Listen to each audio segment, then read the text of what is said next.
બહાર જમવા જઈશું એટલે બહુ ખુશ થઈ જાય. કારણ કે સૌથી વધારે મહેનત શેમાં લાગે છે? જમવાનું બનાવવાનું.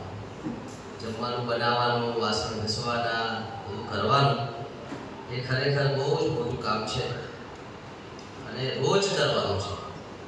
એટલે એ અઘરું કામ છે. કંટાળો આવે તો પણ કરવું પડે, બીમાર હોય તો પણ કરવું પડે, બહાર જવાનું હોય તો પણ કરવું પડે. પણ ઈશ્વરે બહેનોને શક્તિ આપી છે. સાથે સાથે ભાઈઓ પણ જે ખેતીવાડી ને જે જવાબદારી લઈ રહ્યા છે એ પણ બહુ અઘરું કામ છે. દરેકને એક જવાબદારી સોંપી છે અને જો એ જવાબદારી આમથી આમ થઈ જાય, સમજો કે તમારી પાસે બાઇક છે તો બ્રેકની જગ્યાએ એક્સિલેટર દબાઈ જાય. તમે બ્રેક મારો છો તો ગાડી ઊભી જ રહેવી જોઈએ, પણ બ્રેક મારો અને ગાડી આગળ જાય તો શું થાય? અઘરું કામ થઈ જાય ને. એટલે દરેકની ડિઝાઇન કરેલી છે ઈશ્વરે, દરેકનું કામ પરફેક્ટલી આપ્યું છે. એમાં જો ઉથલ પાથલ થાય ને તો પ્રોબ્લેમ વધી જાય છે. પણ આપણે બધું કરી રહ્યા છે. સારું, આજે ફેમિલી સેમિનાર છે અને કેટલા બહેનો છે જેમના પતિઓ ઘરે છે? હાથ ઊંચો કરો. ઘરે છે, અહીંયા નથી. એટલે બહાર જવાનું વાત બરાબર છે, પણ ઘરે છે. હાથ ઊંચો કરો તો તમે ઘરે જાઓ. કારણ કે તમે એકલા કંઈ નહીં કરી શકો. તમારામાં એવી હિંમત ખરી કે એમને લઈ જવાની કે તમને તમારી નહીં માને વાત? હાથ ઊંચો કરો તો બધા જોવે. કરો તો કેટલા બહેનો છે જેમના પતિઓ અહીંયા ઘરે જ છે, ગામમાં જ છે? એ હાથ ઊંચો કરો, વાંધો નહીં. બીજા કોઈ? બે હાથ ઊંચો કરો, ઊંચો ઊંચો. 2 3 4 5.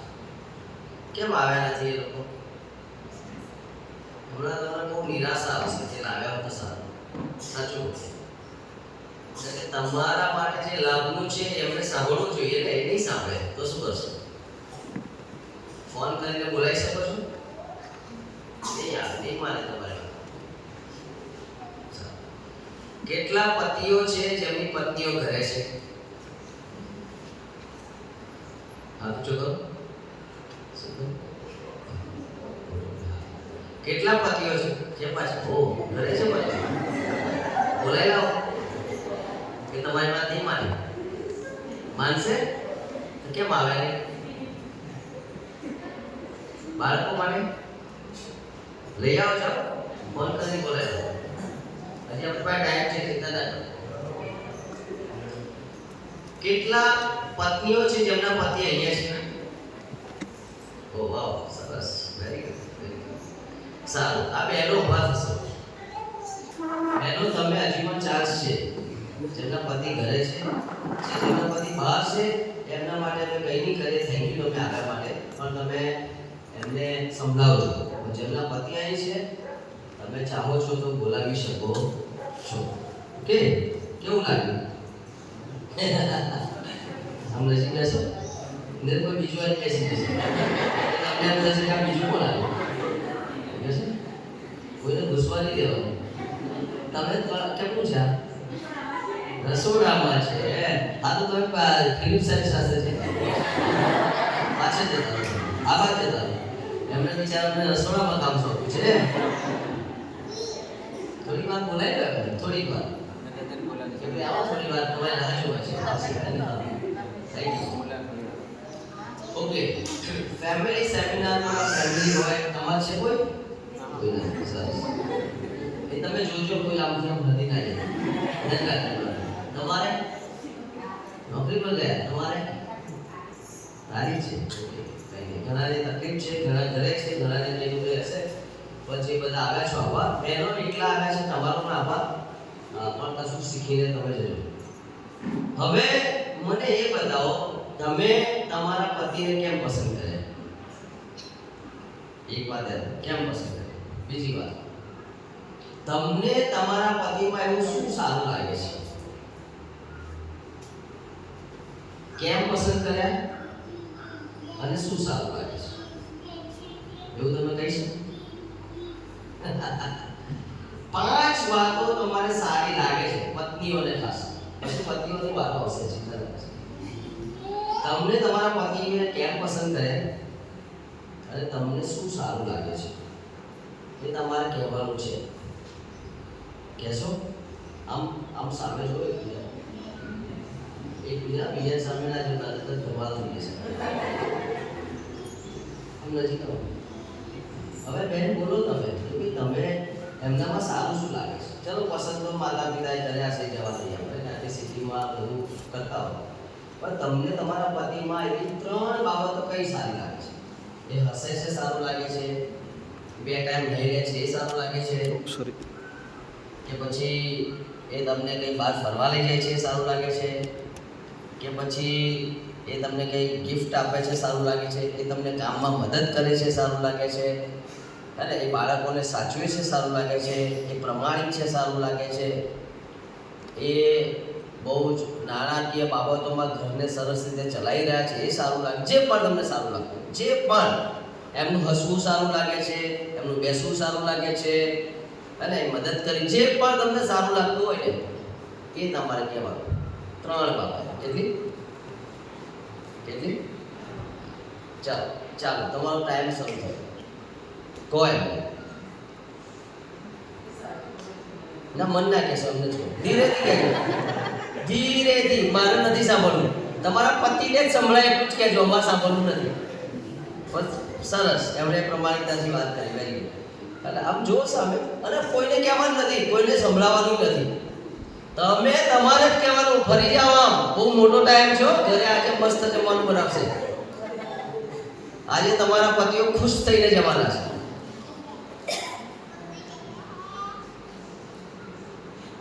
બોલો ને બેન, બોલો.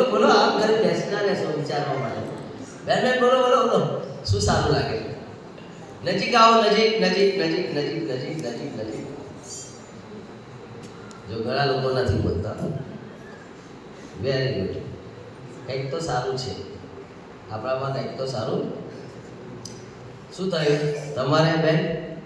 તમે કંઈ કીધું નહીં? શરમ લાગી? હે? કેટલા વર્ષ થયા લગ્ન? હે? લગ્નના તારીખ શોધી કાઢો ને ઘરે શું છે? બેન તમે કેમ નહીં સારું લાગ્યું? એ કપડાં સરસ પહેરે જો, મને તો કેટલું સારું લાગ્યું. અને ટી શર્ટ મને બહુ ગમ્યું. પછી કેટલું સરસ હસે છે. એમના પૂરેપૂરા વાળ છે. 44 વર્ષે વાળ જતા રહે. તમને શું સારું લાગ્યું બોલો? આમ જુઓ, સામે જુઓ. હરીભાઈ કઈ લાગ્યું સારું? બોલો બેન, તમે શું નામ તમારું? કીધું તમે? આ તક ગુમાવી રહ્યા છો, મને એવું લાગી રહ્યું છે. તક ગુમાવી રહ્યા છો. બોલો એક કે 2 વાત તો કહો. તમે કીધું અમે કીધું. ખુશ થયા? બરાબર છે કે ખોટું બોલે છે? ગમ્યું કે ના ગમ્યું? ભાઈઓ બધાને ગમે કે ના ગમે? તમારા વિશે 2-3 વાતો સારી તમારી પત્ની કહે તો તમને ગમે કે ના ગમે? આ તો પછી સ્ત્રીઓ, પત્નીઓ, તમે બોલો, એમને ગમે છે. બોલો એક વાત બોલો. તમે બાજુમાં કીધું તમને? તમે એમને છોડતા નહીં હો, ના કહે ત્યાં સુધી. કેટલા પુરુષોએ સાંભળ્યું? હાથ ઊંચો કરો. Very good. જો સાહેબને બી કહ્યું, કેટલું સારું. તો પછી બીજા પુરુષોનું શું કરશો? હું છોડીશ નહીં હો, કારણ કે આ ફેમિલી રિલેટિવ છે. સૌથી પહેલાં તમે કંઈક તો કહો એમને, કંઈક તો કહો. પાછળ બેન વાત કરી? બોલો. ચલો ફરીથી ટાઈમ આપો. જે બહેનોએ હજી સુધી પોતાના પતિને કહ્યું નથી એમને ફરીથી ટાઈમ છે. માત્ર 3 વાતો કહેવાની છે. એમણે કેટલું સરસ કીધું, સાચું બોલે છે એ ગમે છે, હે ને? એ અમે નોંધ લીધી. નજીક આવો, નજીક. કોઈ બીજાને ના સંભળાવતા હો. તમે બોલો. કાલે સરસ ગીત ગાયેલું કહો.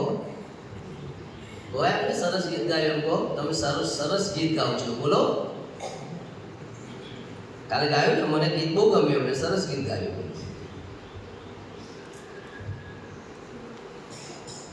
બરોબર. કારણ કે જેલમાં પોલીસ સ્ટેશનમાં સ્ટેશનમાં બેઠા હોય. પતિઓ બી બોલશે પણ તમે બોલશો તો બોલશે ને, તમે નહીં બોલો તો એ બોલશે. બેન તમે બોલ્યા બોલ્યા કે નહીં? તમે બોલ્યા રાજુભાઈ બોલ્યા? તમે બોલ્યા? સાંભળ્યું? સાચું બોલજો. સાંભળ્યું કે નહીં? બધું સાંભળ્યું કે પછી એમનો પક્ષ લઈ રહ્યા છે? હા તો હાથ પકડી ફરી કહો બોલવા જોયું છે. હા બોલો. Very good. જો તાળી પાડો એમના માટે. આ થોડું કામ જેમ રહેશે વાંધો નહીં. આ બાજુ નજીક થોડા જાઓ. બહુ વચ્ચે કેમ નહીં રાખવાનું. જતા રહો. તમે એમને કીધું એમનો હાથ પકડો. કહો કહો એ તો હું બોલાવીશ. તમે બેન નજીક જાઓ. આ કરવું પડે અમારે. નાનું છોકરું હોય ને શીખવાડવા જેવું છે. આ કરો કરો. હા હાથ પકડીને કહો. બસ બોલો. હવે તમે જાઓ નજીક જાઓ. બોલો. હાથ પકડો એમને. તમારા જ પત્ની છે ને? હા તો વાંધો નહીં. મને કોઈ તકલીફ ના થઈ જાય. હા જો આપણે હાથ પકડી દેવા. તમે પકડો હાથ. તમે તમે તમે તમે હાથ પકડો. પકડો હાથ. હા yes very good very good. તમે પકડો હાથ. બહુ સરસ બહુ સરસ. ફિલિપભાઈ આપણે પણ હાથ પકડી બધા. પકડો હાથ. Very good. બહુ બહુ સરસ. જો આ બહુ ઇમ્પોર્ટન્ટ છે. ફેમિલી આને કહેવાય. તમે હવે કંઈક કહી રહ્યા છો બરાબર ને? અને પુરુષોને સારું. કોઈ નથી કીધું એવું છે પતિઓ? કીધું ને? હવે પતિઓ કહેશો થેન્ક યુ. શું કહેશો? Thank you. મને મારામાં કંઈક સારું લાગ્યું. શું કહેવાનું છે? એના સામે જોઈ કહો. પુરુષો ક્યારે આભાર માનતા નથી. અત્યારે માનવાનો ટાઈમ આવી ગયો. શું કહેવાનું છે? Thank you. અને મારામાં કંઈક સારું. ઓકે. હવે પુરુષો માટે આપણે કંઈક સરપ્રાઈઝ લાયા છે. બરાબર છે ને સાહેબ? આવે છે? પેલા આવે છે? જાઓ લઈ આવો. પુરુષો માટે બહુ ભારે કામ હોય.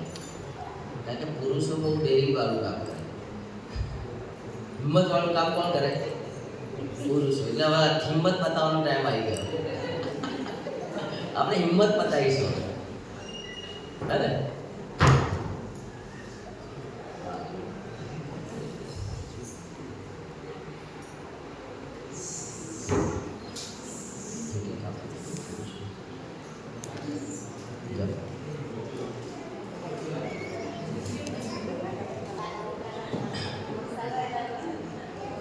હું બેંગ્લોરમાં આવી મીટિંગ લેતો હતો. હા બેંગ્લોરમાં એક મીટિંગ લેતો હતો અને એક બહેને એના પતિને કહ્યું કે ભાઈ તારી પત્નીને તું આવી રીતે એ કર. તો પતિ થોડા ઢીલા હતા એટલે બહુ બોલ્યા નહીં. પત્ની બહુ સ્ટ્રોંગ હતા. એમણે પતિને હાથ પકડ્યો, ઘૂંટણ પર બેઠા, ફૂલ આપ્યું અને પછી કહ્યું કે હું તમને પ્રેમ કરું. પત્નીઓ પતિ થોડા ઢીલા હતા પણ પત્નીએ બહુ હિંમત બતાવી. જોઈએ આજે કોણ હિંમત બતાવે છે. મળી ગયા ખૂટ્યા. હવે જે પત્નીઓ છે જેમના પતિઓ ઘરે છે એમને આપી દો. તમે ઘરે લઈ જઈને એમને આ બધું કરાવજો. આપી દો. વધે તો આપજો. જે પત્નીઓ આવ્યા છે એમના પતિ ઘરે છે. કારણ કે કોઈ બહાર હશે તો સુકાઈ જશે એટલે તમારા કામમાં નહીં આવે. ઘરે છે એમના માટે જ કહી રહેશે. અને જેમના પતિઓ ઘરે છે તમે લઈ લો. આ બાજુ બી છે.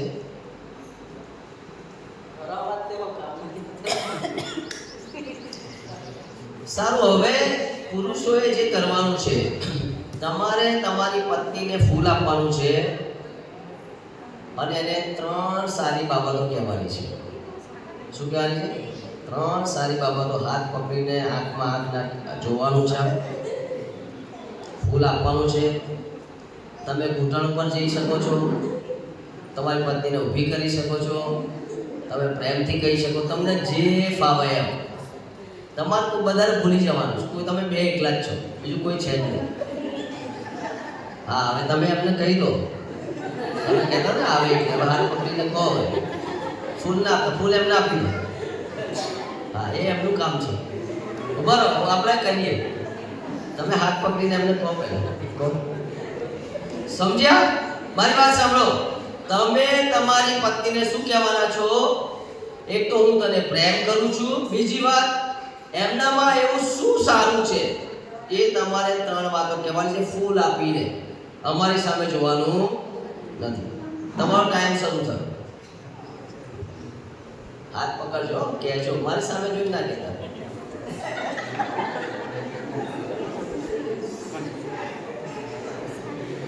Very good, very good, very good, very good. હવે બોલો સર.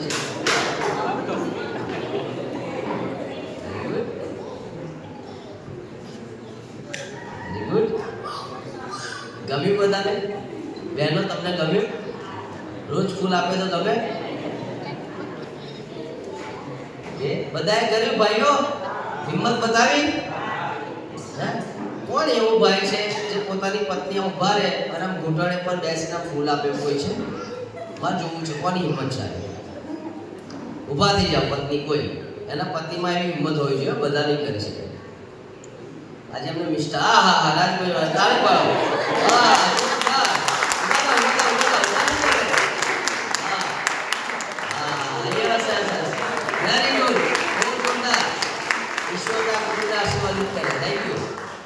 આજે મિષ્ટાન બનશે, આજે મરઘું કપાશે, કાં તો બહારથી લવાશે, પણ આજે આનંદ છે.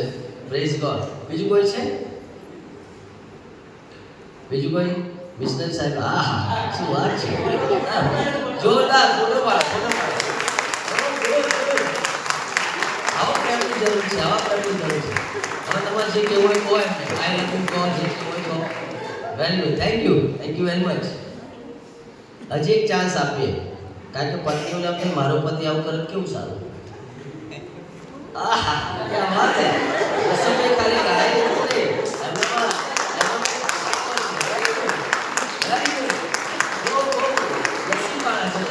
સરસ. Very good. મને બહુ આનંદ થયો, બહુ આનંદ થયો. ગુડ. કોઈને ટ્રાય કરવી છે? પત્નીઓ આમ જુઓ બરાબર કે તમે ટ્રાય કરવાનું કહો. તમારે ટ્રાય કરવી છે? એ બે તો ઉભા થઈ ગયા. ચલો. Very good, very good, thank you. બહુ મજા આવી. મને બહુ આનંદ થયો. જ્યારે આવું કરીએ છીએ ને ઈશ્વર બહુ ખુશ થાય. હે ને? ઈશ્વર બહુ જ, કારણ કે ઈશ્વરે જે જોડ્યું છે એ પ્રેમ દેખાય. કેવું લાગ્યું બહેનો તમને? રોજ ફૂલ આપે ગમે? રોજ આવા 3 શબ્દો બોલે તો ગમે? તો પછી પુરુષોએ શું કરવાનું? રોજ સારી વાતો કહેવાની. કોને? પોતાની પત્ની. સરસ કામ કરે છે કહેવાનું. સરસ જમવાનું બનાવે છે તરત કહેવાનું. સરસ ઝાડુ માર્યું છે તરત કહેવાનું. બાળકોને તૈયાર કરીને સ્કૂલે મોકલે છે તરત કહેવાનું. પેલું ગાય ભેંસનું કામ કરે છે તરત જ કહેવાનું. ખેતરમાં આવે છે તરત જ કહેવાનું. સારું, તું આવી તો સારું લાગ્યું, અને તે મને મદદ કરી તો બહુ સારું લાગ્યું. ત્યારે સરસ જમવાનું બનાવે છે. અંદર જમવાનું બનાવીને મીઠું વધારે પડી જાય તો કેવા આકડાઈ જઈએ છીએ. તો પછી સારું બનાવે તો કહીએ પણ ખરા ને. એટલે સારી વસ્તુ આપણે આપણી પત્નીને કહેતા શીખવું પડશે. અને જ્યારે ખારું બની જાય, તીખું બની જાય ત્યારે બિલકુલ બોલવાનું નહીં. જે હોય જમી લેવું. કેમ કે ભાઈ દરરોજ વખતે આવું ના થાય. ક્યારેક તો ભૂલ થાય ને, ક્યારેક તો ભૂલ થાય. એમ પતિઓએ પત્નીને હંમેશા એપ્રિશિએશન કહેવાય, એટલે કે વખાણ કરતા રહેવાનું છે. સમજ્યા? શું કરવાનું? એ તમારું લોહી પી જશે વગેરે નહીં. સાહેબ કીધું છે વખાણ કરો, પણ આ અંદરથી આપવું જોઈએ. શું કરવાનું? રોજ એની ટેવ પાડવાની. ઉઠો ત્યારથી તમારે ટેવ પાડવાની છે કે હું મારી પત્નીને પ્રેમ કરું છું અને એનામાં જે સારા ગુણો છે. બીજી વાત તમારે એ કરવાની છે, અહીંયા નથી કરવાની. કદાચ તમારા પતિની તમને કંઈક નહીં ગમતું હોય, કંઈક એવું હશે કે તમને ના ગમે, તો તમારે કહેવાનું છે કે મને બધું જ ગમે છે, આ ગમે છે, આ ગમે છે, આ ગમે છે, આ ગમે છે, પણ આ ગમતું નથી. અને કોઈ વ્યસન કરતો હોય કે ભાઈ મને આ વ્યસન કરે છે નથી ગમતું. ભાઈ કોઈ ગુસ્સો કરી નાખે છે તો ગુસ્સો કરે નથી ગમતું. પછી કોઈ મોડા સુધી બહાર રહે છે અને મોડા લેટ આવે છે એ નથી ગમતું, હે ને? પછી કામમાં આળસ બતાવે છે એ નથી ગમતું. ગમે તે તમને જ ખબર હશે, કારણ કે માણસમાં બે સ્વભાવ છે, સારો પણ છે ને નથી સારો પણ સ્વભાવ. એટલે તમારે શું કહેવાનું છે? એમને ટીકા નથી કરવાની, પણ કહેવાનું છે કે મને આ ગમતું નથી, આપણે સાથે મળીને આમાં કામ કરીશું. તમને બહુ ગુસ્સો આવે છે. કેમ ગુસ્સો આવે? તો પેલો કહે છે તું આવું કરે છે એટલે ગુસ્સો આવે. તો કે હું આવું નહીં કરું, ને બહુ અકળી જાય પુરુષ, પછી મારઝોડ કરી નાખે ને ગમે તે શબ્દો બોલી નાખે ને આમ કરી નાખે ને તેમ કરી નાખે, ઘરમાં રૂ કકોર થઈ જાય ને જમવાનું ફેંકી દો ને 2-4 દિવસ બોલવાનું બંધ થાય ને બધું ઘણું બધું થાય. એ તમને બધાને ખબર જ છે, લગ્નમાં થાય જ બધું. આ ધમાલ બધી થતી જ હોય. પણ ત્યાં આગળ આપણે શું કરવાનું? કારણ શું ભાઈ? કેમ ગુસ્સે થયો? તો કે આના કારણે આમાં આમાં આમાં આમાં શોધી કાઢો. તો ફરીથી એવું થશે ત્યારે તમે ગુસ્સે થશો, ત્યારે તમે પ્રેમ કરશો. બાઇબલ કહે છે પ્રીતિ પાપના પુંજને ઢાંકે છે.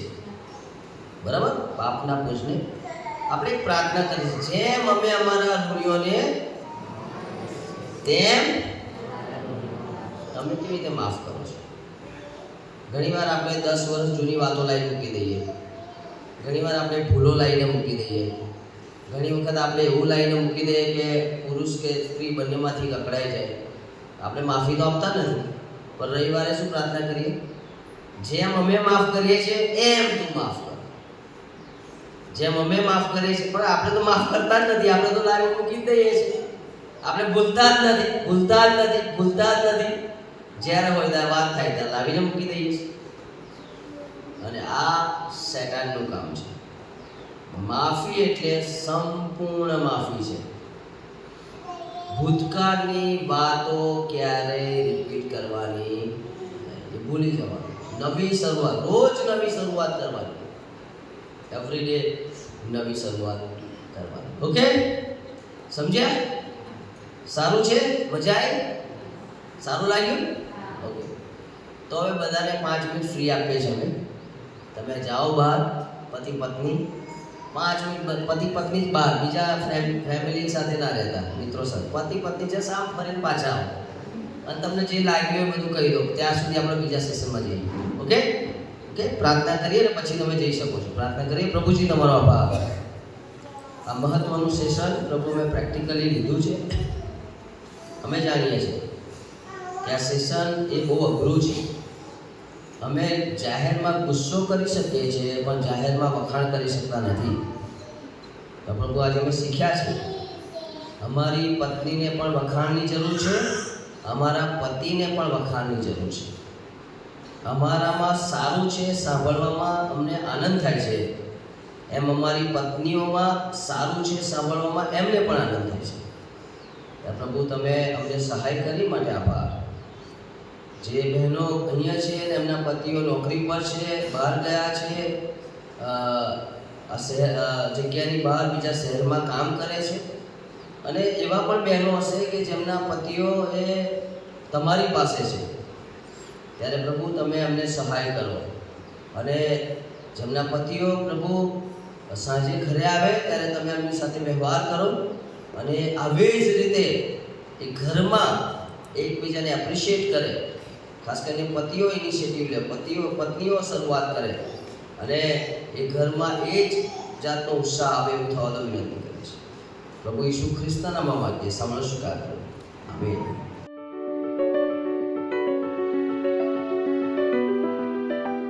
જો એક એક્ટિવિટી રાજેશભાઈ લઈને આવી રહ્યા છે. હા, સાઈડ પર જગ્યા કરજો.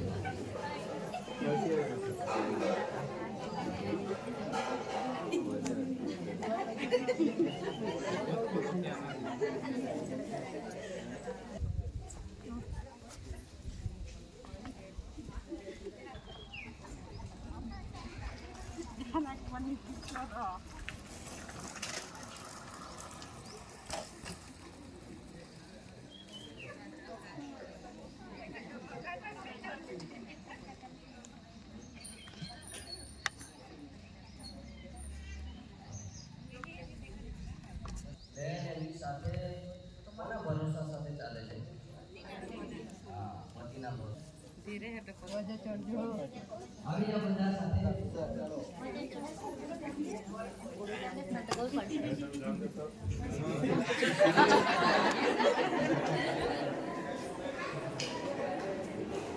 Yes, very good. તાળી પાડીએ આપણે બધા.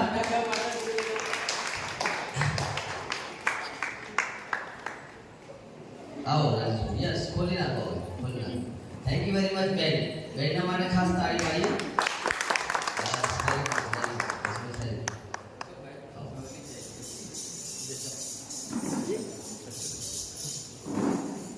આપણે કેટલાક પ્રશ્નો પૂછીશું, બરાબર? ઇન્ટરવ્યુ લઈએ. ઇન્ટરવ્યુ લઈએ ને? હા, કેટલાક પ્રશ્નો પૂછીએ. ઇન્ટરવ્યુ લઈએ કે ભાઈ તમે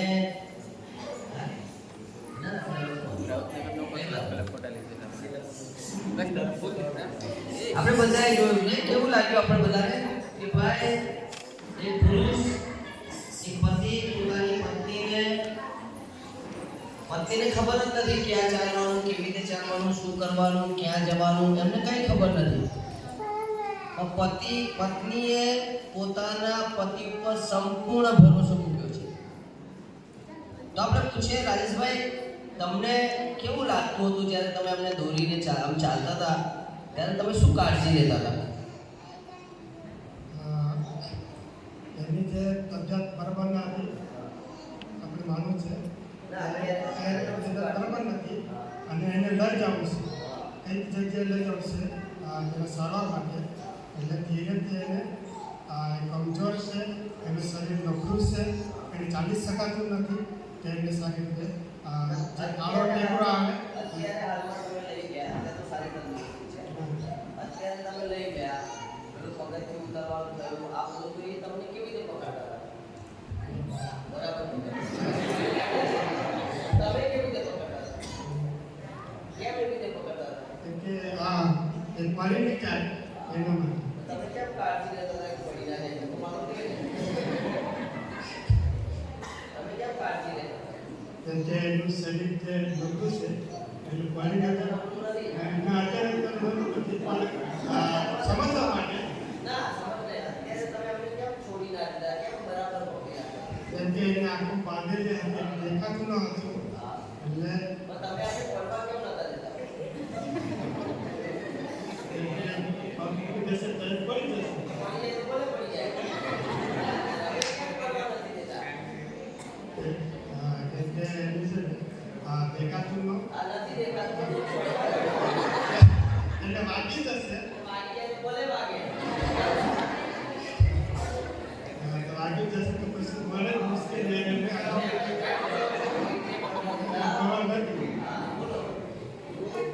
હું પ્રયત્ન કરું છું એટલા માટે પડવા દેતો નથી.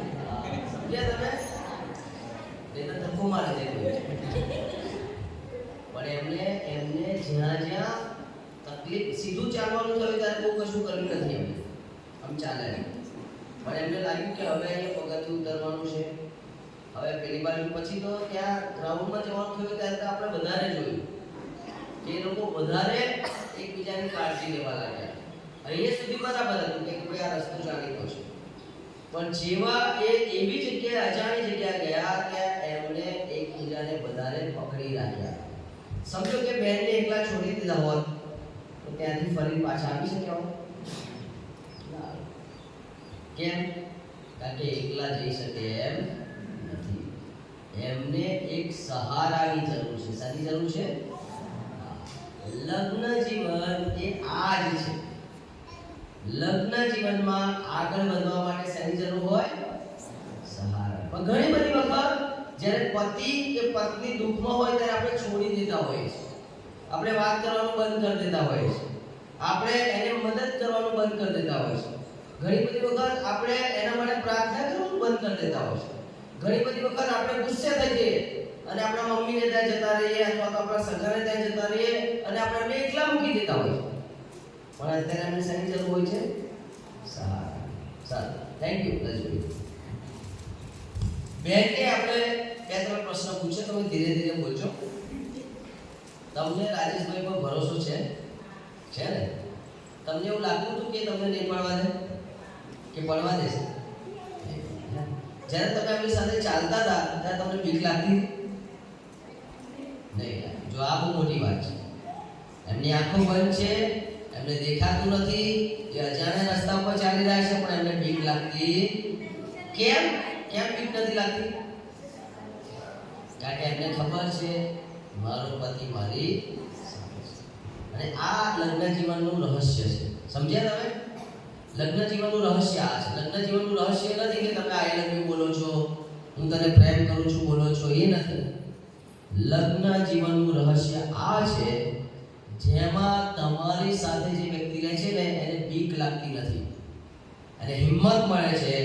મારો પતિ મારી સાથે છે, મારી પત્ની મારી સાથે છે, ભલે તોફાનો આવશે, ભલે સંઘર્ષ આવશે, ભલે મુશ્કેલી આવશે, ભલે ગમે તે થશે, પણ અમે એ રસ્તો પાર કરીને રહીશું. સમજ્યા? પતિએ અને પત્નીએ બંનેએ સહારો આપવાનો છે. શું આપવાનો છે? ઘણી બધી વખત આપણે સહારો આપવાને બદલે આપણે બીજા લોકોનો સહારો લેતા રહીએ છીએ અને ત્યારે લગ્નમાં ભંગાણ પડે છે. લગ્નમાં આપણે પછી ત્યાં આગળ વિચ્છેદ આવે છે. લગ્નમાં ત્રીજું વ્યક્તિ આવી જાય છે, હે ને? લગ્નમાં બહુ બધા અવરોધો આવે છે કારણ કે આપણે સહારો ક્યાંથી લેતા થઈ ગયા? બહારથી લેતા થઈ ગયા અને પછી ત્યાં પ્રોબ્લેમોની શરૂઆત થાય છે. 3 પ્રકારના લગ્નો છે. સારું લગ્ન જીવન, ઠીકઠાક ચાલનારું લગ્ન જીવન અને ઈશ્વરની બીકમાં ચાલનારું લગ્ન જીવન. સારું લગ્ન જીવન એ છે કે જેમાં તમે પતિ પત્ની એક હોટલની જેમ ઘરમાં રહો છો. પતિ કમાય છે, પત્ની ઘરે રહે છે, અથવા પત્ની કમાય છે, પતિ ઘરે, અથવા બંને કમાય છે અને તમે સાચવો છો, તમારી જવાબદારી બરાબર નિભાવી રહ્યા છો, સરસ રીતે નિભાવી રહ્યા છો, સરસ રીતે જીવન જીવો છો, પૈસા બચાવો છો, ઘરમાં બધું વસાવો છો, ઘર બનાવો છો, આ કરો છો, તે એક સરસ રીતે જીવી રહ્યા છો. તકલીફ તો આવે છે, લડો છો, ઝઘડો છો, પાછા ભેગા થઈ જાઓ, લડો છો, ઝઘડો છો, પાછા ભેગા થઈ જાઓ. પણ આ સારું છે. પતિ બોલતો હોય તો પત્ની ના બોલે, પત્ની બોલતી હોય તો પતિ ના બોલે, બસ શાંતિ. કશું બસ ચાલી ગયું. અંદર બધું દુઃખ ભરીને બેઠા છે, ઘાવ વાગેલા છે, દુઃખી છે. કોને કહેવું? હવે લગ્ન થઈ ગયા, સમાજની બીક છે, બાળકો થવા લાગ્યા, હવે અને હવે આ જ મારા નસીબમાં આવી ગયું છે, બસ આ નિભાવવાનું છે, જે મળ્યું બરાબર છે, એવું કરીને આપણે ચાલીએ છીએ અને આપણે સમાધાન કરતા રહીએ, સમાધાન કરતા રહીએ. તમને ખબર છે માણસ પોતાના લગ્નનું સર્ટિફિકેટ જોતું. તમારી પાસે લગ્નનું સર્ટિફિકેટ છે? બધા પાસે, ઘણા પાસે નહીં હોય ને, પણ હવે કમ્પલસરી છે. બેસીને જોજ કરતો હતો. પછી એની પત્ની કે ભાઈ શું જોવો છો? તો કે હું અંદર એક્સપાયરી ડેટ જોઈ રહ્યો છું. એક્સપાયરી એટલે જ્યાં દવા લાવો અને કશું ખાવાનું લાવો તો ઉપર લખેલું હોય, હે ને, કે ભાઈ 3 એપ્રિલ 2026 એટલે કાલે પૂરી થઈ જાય, પરંતુ એ સાથે ખવાય નહીં. એમ કે હું શોધી રહ્યો છું કે ભાઈ આ લગ્ન ક્યારે પૂરા થશે. આની એક્સપાયરી એટલે કે આની શું એક્સપાયરીને શું કહેવાય ગુજરાતીમાં? આનો અંત ક્યારે આવી જશે? પણ લગ્નની તારીખ હોય છે, લગ્નમાં એક્સપાયરી ડેટ હોતી નથી. સમજો, એ લગ્ન એકવાર કર્યા એ સદાકાળ માટે. બીજું લગ્ન જીવન છે ઠીકઠાક છે, જેમાં ચલાવી રહ્યા છે આપણે. તક મળે તો છોડી દીધી હોય પત્નીને, તક મળે તો પતિને છોડી દીધા હોય. ઠીકઠાક, કોઈ સંબંધ નથી, કામ પૂરતી વાત. હોટલ જેવું છે, ભોજન ખાઈએ છીએ, કામ કરીએ છીએ, ભોજન કરીએ છીએ, કામ કરીએ છીએ, ભોજન ખાઈએ છીએ, કામ કરીએ છીએ. કોઈ સંબંધ છે જ નહીં. તું તારું કામ કર્યા કર, હું મારું કામ કર્યા કરું, તું તારું કામ કર, હું મારું કરું. બંને વચ્ચે કોઈ સંબંધ જ નથી. કામ જેટલી સંબંધ છે. જમવાનું જમી લો, આ લાવી આપો, આમ કરી આપો, આવું કરી નાખો, આમ કરવાનું છે, લગ્નમાં જવાનું છે, ત્યાં નાણા આપવાના છે, આ ખરીદવાનું છે, આ મૂકવાનું છે, આ લેવાનું છે. આવા સંબંધો છે, બીજા કોઈ સંબંધો જ નથી. જાણે કે એકબીજાનું કામ કરવાનું કેવું એવો લગ્ન જીવન છે. ઠીકઠાક લગ્ન જીવન ચાલે છે, એવું નથી ખતમ થઈ ગયું, પણ મજા નહીં આવતી લગ્ન જીવનમાં. દરેક વ્યક્તિ પોતાનું કામ કરે છે. અને ત્રીજું લગ્ન જીવન છે જે ખ્રિસ્ત કહે કેન્દ્રિત લગ્ન જીવન છે. અને જે ખ્રિસ્ત કેન્દ્રિત લગ્ન જીવન છે એમાં ઈશ્વરની યોજના છે. કેમ તમને જોડ્યા? મારે 22 વર્ષ થયા લગ્નના. કેટલા? 22 વર્ષ થયા લગ્ન. 2004 માં થયેલા. 14 ડિસેમ્બર 2004 ના દિવસે મારા લગ્ન થયા. એરેન્જ મેરેજ હતા. મારા સગાઓએ અને એમના સગાઓએ ઓળખાણથી લગ્ન થયેલા. અને આ લગ્ન પહેલા મેં ઘણી બધી પ્રાર્થનાઓ કરેલી. હવે પહેલા તો માતા પિતા પ્રાર્થના નહોતા કરતા, પણ હવે આપણે કરી શકીએ કે ભાઈ મારા બાળકના લગ્ન થાય તો મારે પ્રાર્થના કરવી જોઈએ. કોઈ ખોટું વ્યક્તિ આવી ના જાય. તો આ લગ્નમાં ઈશ્વરની યોજના શું છે? મને પતિ પત્ની તરીકે કેમ જોયા? કેમ મને મારી આ જ સ્ત્રી આપી, કેમ બીજી સ્ત્રી ના આપી? કેમ મને આ જ પતિ આપ્યો, કેમ બીજો પતિ ના આપ્યો? કંઈક તો યોજના હશે ને. અને ત્યાં આપણે ઈશ્વરની યોજના સમજીએ છીએ. સારું, એ જુઓ કે આજની મંડળી જુઓ તમે. મંડળી ક્યારે બને? એક વ્યક્તિ જાગૃત હોય ત્યારે કુટુંબ જાગૃત બને, અને કુટુંબ જાગૃત હોય તો મંડળી જાગૃત. શું આપણે જાગૃતિની જરૂર છે આપણી મંડળીમાં? એ મંડળીમાં જાગૃતિ કેમ નથી? કારણ કે કુટુંબ જાગૃત નથી. કુટુંબ પ્રાર્થનાવાદી હોય ને તો મંડળી કેવી બને? કુટુંબ આત્મિક હશે તો મંડળી આત્મિક હશે, બાળકો આત્મિક હશે. પણ કુટુંબ પ્રાર્થનાવાદી નહીં હોય તો પછી મંડળી નહીં હોય. તો કુટુંબ ક્યારે આત્મિક બને? જ્યારે વ્યક્તિ જાગૃત હોય. તમે મારી દીકરી છે એને પૂછો કે તારી મમ્મી કેવી રીતે પ્રાર્થના કરે તો તમને કહેશે મારી દીકરીએ મારી પત્નીને ઘૂંટણે પડીને પ્રાર્થના કરતા જોઈ છે. એવી રીતે જ પ્રાર્થના, એને એવી ટેવ છે. બરાબર, અમને લોકોને એમના માટે રડીને પ્રાર્થના કરતા જોયા છે. એમને ખબર છે. પૂછી લેજો તમે, આવતા ફરતા પૂછવાનું કે અમે બોલીએ છીએ એટલું ને અમે કરીએ પણ છે. અમે બતાવીએ છીએ બાળકોને કે જો આ ઈશ્વર છે ને આવું કરવાનું, આવી રીતે રહેવાનું, અમે પ્રાર્થના કરવાનું. એનો મતલબ એવો છે અમે જાગૃત છીએ. એટલા માટે મારી દીકરી એક વખત મીટિંગમાં ઊભા થઈને કહ્યું કે મારે સેવા કરવી છે. કેમ એને કહ્યું? કારણ કે એને ખબર પડી સેવા કરવામાં કેટલો બધો આનંદ છે. જ્યારે એની બધી મિત્રો જે સ્કૂલમાં ભણનારી છોકરીઓ કહે છે અમારે ડોક્ટર બનવું છે, અમારે એન્જિનિયર બનવું છે, મારે આ બનવું છે, મારે તે બનવું છે, મારે વિદેશમાં જવું છે, ત્યારે મારી દીકરી એમ કહે છે અમારે સેવા કરવી છે. કારણ કે અમારા ઘરનું વાતાવરણ સેવા કરનારું વાતાવરણ છે ને, એટલે એને સેવા કરવી છે. મારા ઘરનું વાતાવરણ નાણાં કમાનારું વાતાવરણ હોત ને તો એ નાણાં કમાવા માટે દોડે. મારું ઘરનું વાતાવરણ એ બીજી જગી બાબતો માટેનું હોત તો એવું કરે. પણ અમે અમારા ઘરના વાતાવરણને સેવાનું બનાવ્યું છે. કેમ? કારણ કે ઈશ્વરને બહુ જરૂર છે. અને એટલા માટે આજની મંડળી જો કેટલા બધા પ્રશ્નો સહન કરી રહી છે. વિશ્વાસીઓનું નબળું આત્મિક જીવન છે. જીવન તો છે પણ ડાઉન છે.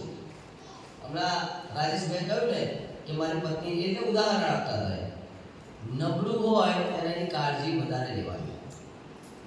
પત્નીઓ માટે પ્રશ્ન છે, શું તમારા પતિઓ તારણ પામ્યા છે? તમે મારી પત્નીને પૂછો ને તો મારી તારણની વાત કહેશે. તમે પૂછો તો કહે છે કે હા એ તારણ પામેલા. એમ તમારા પતિઓ સાથે તમે આટલો લાંબો સમય પસાર કરી રહ્યા છો. ઈશ્વરે તમને જોડ્યા છે. તમને ચિંતા નથી થતી કે તમારા પતિઓ તારણ પામ્યા છે કે નથી પામ્યા? તો આજથી જો તમને નથી લાગતું તો તમારી પ્રાર્થના શું હશે?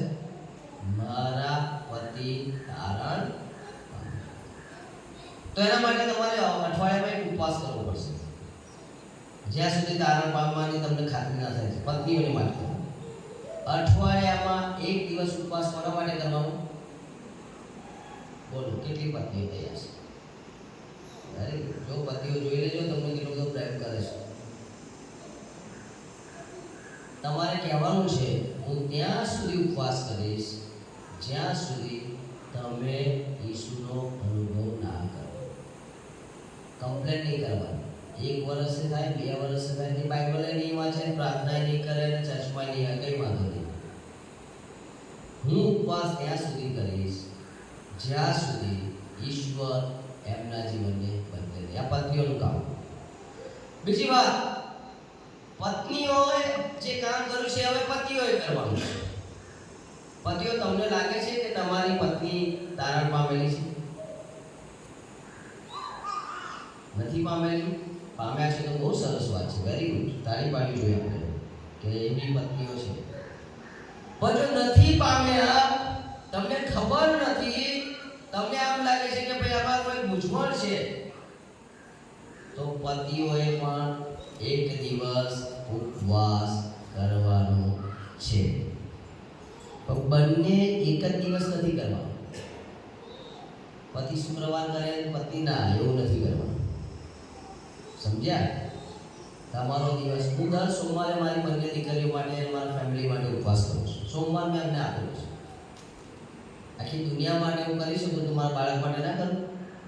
તો સોમવાર કોના માટે છે? મારા બંને બાળકો માટે અને મારી પત્ની માટે. કે પ્રભુ, અમે રસ્તામાં બહાર હોઈએ છીએ, તમે એમનું રક્ષણ કરો. હમણાં હું સવારે ચર્ચા કરતો હતો મારી દીકરી સાથે કે સમજ કે મને પોલીસવાળા લઈ જાય, મને મારે, જેલમાં પૂરે, ને મોટું ટોળું આવીને મને મારે, તો તું શું કરીશ? આવું મેં પૂછ્યું, તું શું કરીશ? તોફાન ચાલી રહ્યા છે, અમે તો આવું ફરતા જ હોય. તમને એવું લાગે કે હું અહીં આવું છું? અમે તો રોજ બહાર જ હોઈએ છીએ. તે થોડી ઢીલી થઈ ગઈ. મેં કીધું તારે એમ જ કહેવાનું છે બધાને, મારા પપ્પા એ ઈશ્વરના સૈનિક છે અને સૈનિક સાથે આવું જ થવું જોઈએ. શું થવું જોઈએ? સૈનિકની સાથે જ્યારે વિદેશમાં સૈનિક પકડાય ને ત્યારે એની સાથે એવું જ થાય. અહીંયા ડરવાનું, વિશ્વાસ છોડવાનો, અને પછી મેં બીજું એક, જે કામ મારું અધૂરું છે એ કામ હવે તારે પૂરું કરવાનું. સમજ્યા તમે? કારણ કે હું પ્રાર્થના કરી રહ્યો છું. તો પતિઓ, તમે ઘરે જઈને નક્કી કરજો કે તમારી પત્ની ક્યારે ઉપવાસ કરે, અઠવાડિયા વયે. અને પતિઓ, તમારામાંથી કેટલા પતિઓ છે જે પોતાની પત્ની માટે ઉપવાસ કરશે? ઓ વાવ, વેરી ગુડ. ભૂખ્યા રહેવાનું છે, યાદ રાખજો. હાથ તો ઊંચો કરો યાર, તમારી પત્ની બતાવો તો ખરા. હા, આમ કરે છે. તમારાથી નહીં થઈ શકતો તો એક ટાઈમ કરજો. સમજો કે સવારનો ચા નાસ્તો ના ખાશો, યા તો કોઈ બપોરનું ભોજન ના ખાશો. ટ્રાય કરો. આપણું કોઈ સ્વજન એ આઈસીયુમાં હોય, હોસ્પિટલમાં હોય તો આપણને ભૂખ લાગે?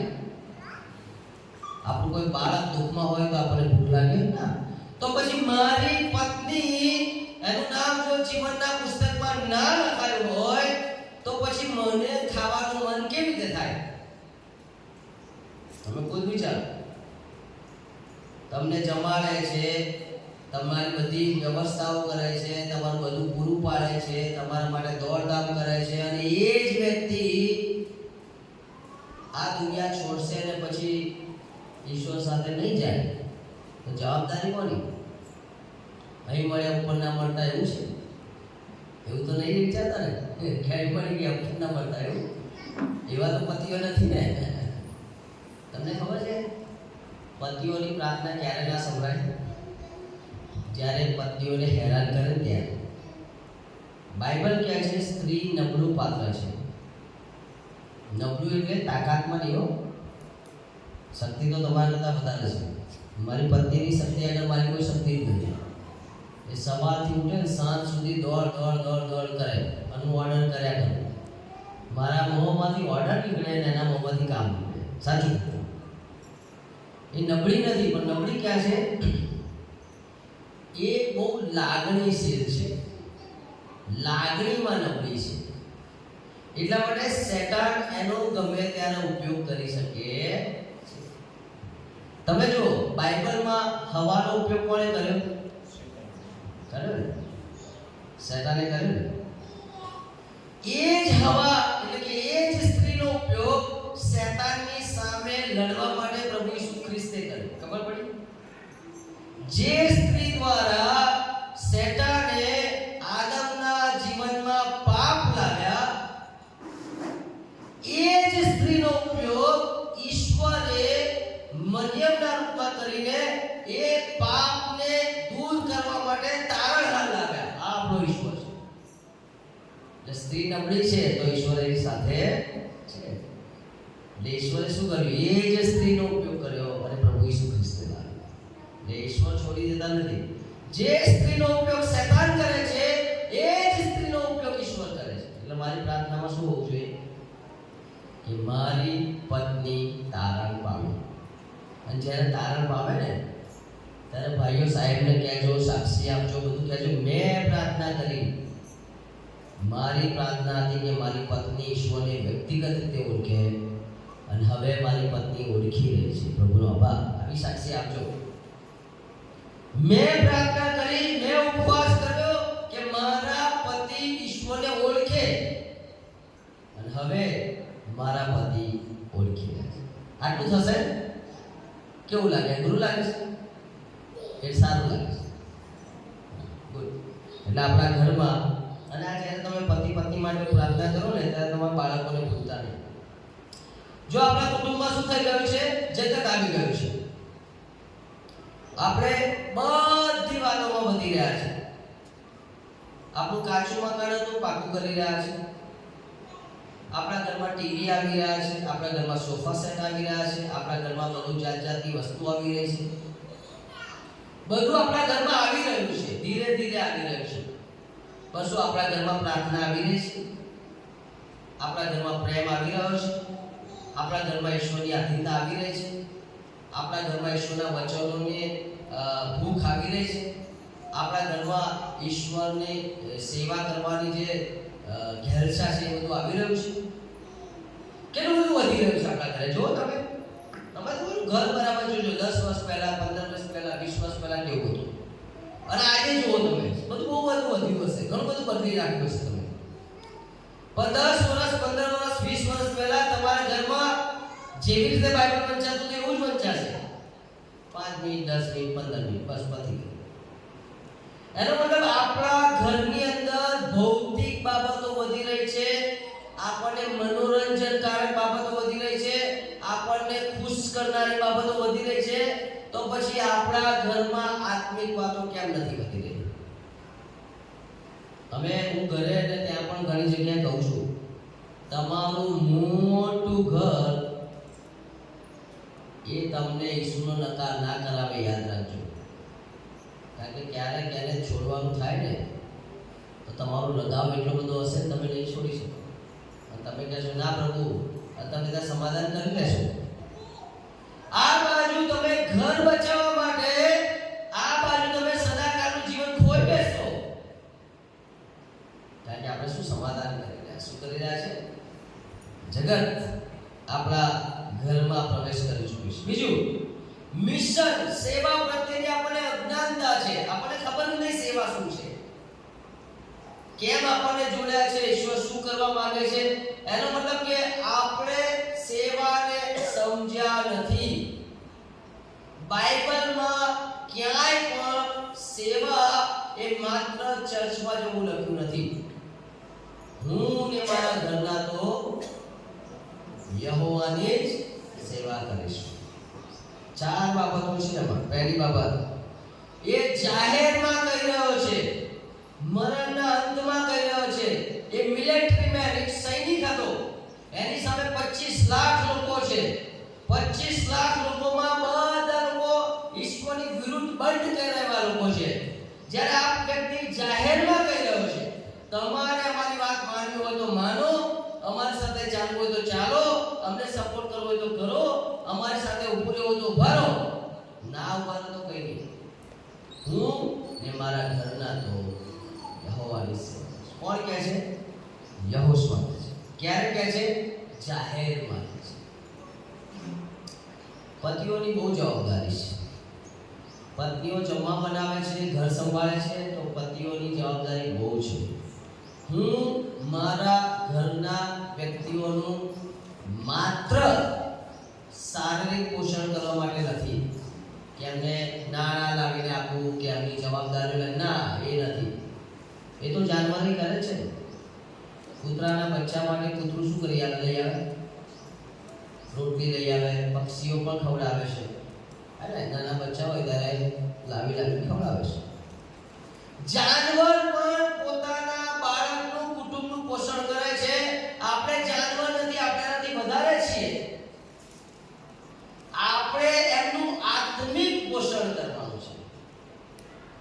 શું તમારા બાળકો તારણ પામે છે? શું તમારા બાળકો તારણ પામે એવી તમને ચિંતા છે? શું તમારા બાળકો પરીક્ષણથી બચી જાય એવી ચિંતા છે? શું તમારા બાળકોને ઈશ્વરનો અનુભવ થાય એવી તમને ચિંતા છે? આ બધું જોવું જોઈએ, હે ને? મિશન સમજવું એટલે કે આપણે એ ફોકસ કરવાનું છે. બીજું, આપણે સમજ્યા જ નથી કે કુટુંબ તરીકે આપણે શું કહ્યું. યહોશુઆએ જાહેરમાં કીધું. બીજી બાબત, એનો નિર્ણય મક્કમ હતો, બદલાયો નહોતો. એને બૂમ પાડીને કહ્યું અને એને કહ્યું કે મારી સાથે ચાલવું હોય તો ચાલો, ના ચાલવું તો કઈ વાંધો નહીં, અમે તો ચાલવાના છે. મક્કમ નિર્ણય. ત્રીજી બાબત, યહોશુઆ એવું કહે છે કે અમને ખબર છે, અમે પોતે અનુભવ કર્યો છે, માટે હવે અમે આમાંથી ડગવાના નથી, મોત પણ કેમ આવે નહીં, પણ અમારો ભરોસો એ અડગ છે. એને કહ્યું કે અમે સામાન્ય ભરોસો મૂકતા નથી. અને ચોથી બાબત, લાસ્ટમાં યહોશુઆ કહી રહ્યો છે કે જે ઈશ્વરે મને અનુભવ આપ્યો છે ને, એ ઈશ્વરની સાથે જ મારે સદાકાળ રહેવું છે. એટલે કે મારું ફોકસ, મારું દ્રષ્ટિ એ સ્વર્ગ છે, ઈશ્વર છે, આ જગત કે તમે બધા લોકો નથી. અને યહોશુઆએ જ્યારે કીધું ત્યારે એની પત્નીને બાળકો સાથે હતા. પૂર્ણ નિયમ 6 અધ્યાયમાં પુરુષને કેટલીક આજ્ઞાઓ છે. તું ઘરમાં બેઠો હોય ત્યારે, બહાર હોય, રસ્તામાં હોય, જ્યાં હોય ત્યાં તું તારા બાળકને શીખવ. પણ તમે શીખ્યા ના હોય તો, તમને ખબર ના હોય તો, તમે જાણતા ના હોય તો, તમે જ બાઇબલ ના વાંચતા હોય તો, તમે જ પ્રાર્થના ના કરતા હોય તો, તમે જ ચિંતામાં આંકડાઈ જતા હોય તો, તમે જ બીજાને માફ ના કરતા હોય તો, તમને જ ઈશ્વરનું જ્ઞાન ના હોય તો તમારા બાળકને ક્યાંથી હશે? ઘણીવાર આપણે એને સન્ડે સ્કૂલમાં મોકલીએ છીએ. સન્ડે સ્કૂલ વાળા એને બરાબર શીખવાડીને ઘરે મોકલે છે. પણ એ બાળકો સન્ડે સ્કૂલમાં જે સાંભળે છે ને, બધું ઘરે તો જોતું જ નથી.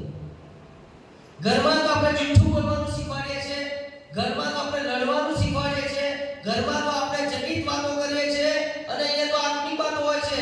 એટલે બાળક હવે શીખી જાય છે, ઘરમાં આવું રહેવાનું ને અહીંયા આવું રહેવાનું. અને બાળકની વૃદ્ધિ થતી, અને એ જ બાળકો મોટા થઈને પછી વ્યસનો તરફ જતા રહે છે, પાપ તરફ જતા રહે છે, અને બાળકો આત્મહત્યા કરી લે છે. પણ એનું કારણ માતા પિતા છે. સાચું કહું છું. માતા પિતાએ એને બાઇબલનો નમૂનો આપ્યો નહીં, માતા પિતાએ પ્રાર્થનાનો નમૂનો આપ્યો નહીં, માતા પિતાએ આત્મિકતાનો નમૂનો આપ્યો નહીં. માતા પિતા શીખવી જ નથી રહ્યા, એ તો એને ભોજન આપી રહ્યા છે.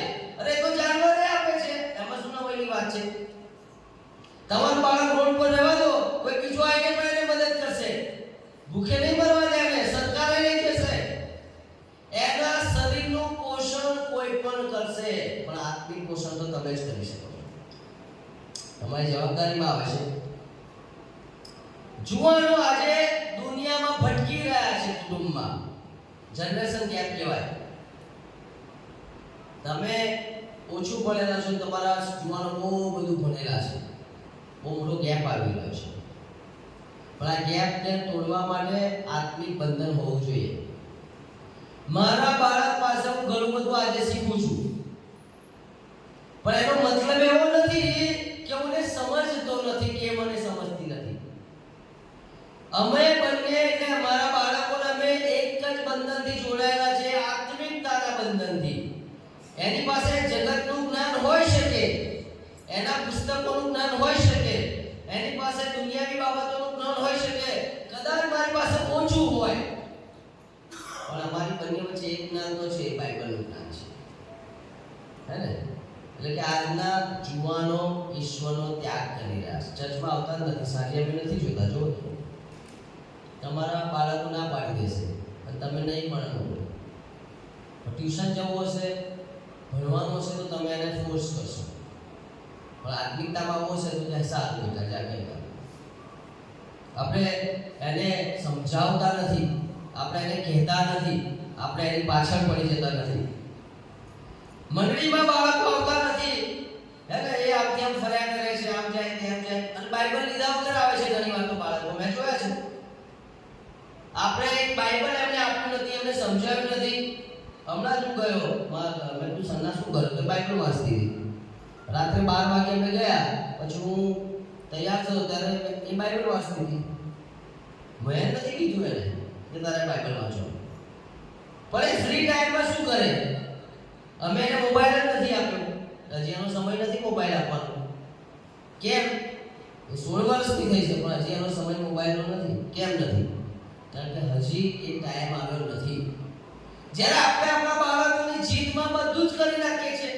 અમે તો એને બાઇબલ આપીએ છીએ, અમે તો એને આત્મિકતા વાપરે, આપણે તો મોબાઈલ પકડાઈ દઈએ છીએ ને આપવાનો મોબાઈલ. મારો મોબાઈલ લે છે કઈ વાંધો નહીં, એને ગેમ રમવા દેવાની, એને થોડું યુટ્યુબ જોવા તો કઈ વાંધો નહીં, કારણ કે અત્યારે એને પાછું નથી. પણ એ જ એનું જીવન નથી, એમાં ના રહેવું જોઈએ. એટલે જોખમો વધશે. બાઇબલમાં એટલે કે બાળકો આપણા હાથથી છટકી રહ્યા છે. ન્યાયોનું પુસ્તક ખોલો, 2 અધ્યાયના 10મી કલમ ખોલો. ન્યાયાધીશ પૂર્ણ નિયમ પછી આવે, યહોશુઆ પછી આવે. યહોશુઆ અને પછી ન્યાયાધીશ. 2 અધ્યાય ખોલો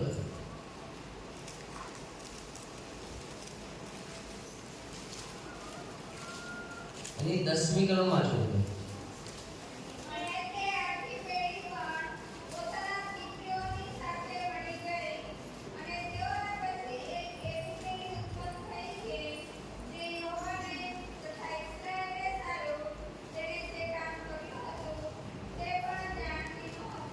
એક એવી પેઢી પેદા થઈ રહી છે હનુમંચોલ ગામમાં કે જે ઈશ્વરને અને ઈશ્વરે જે કામ કર્યા છે એને જાણતી નથી.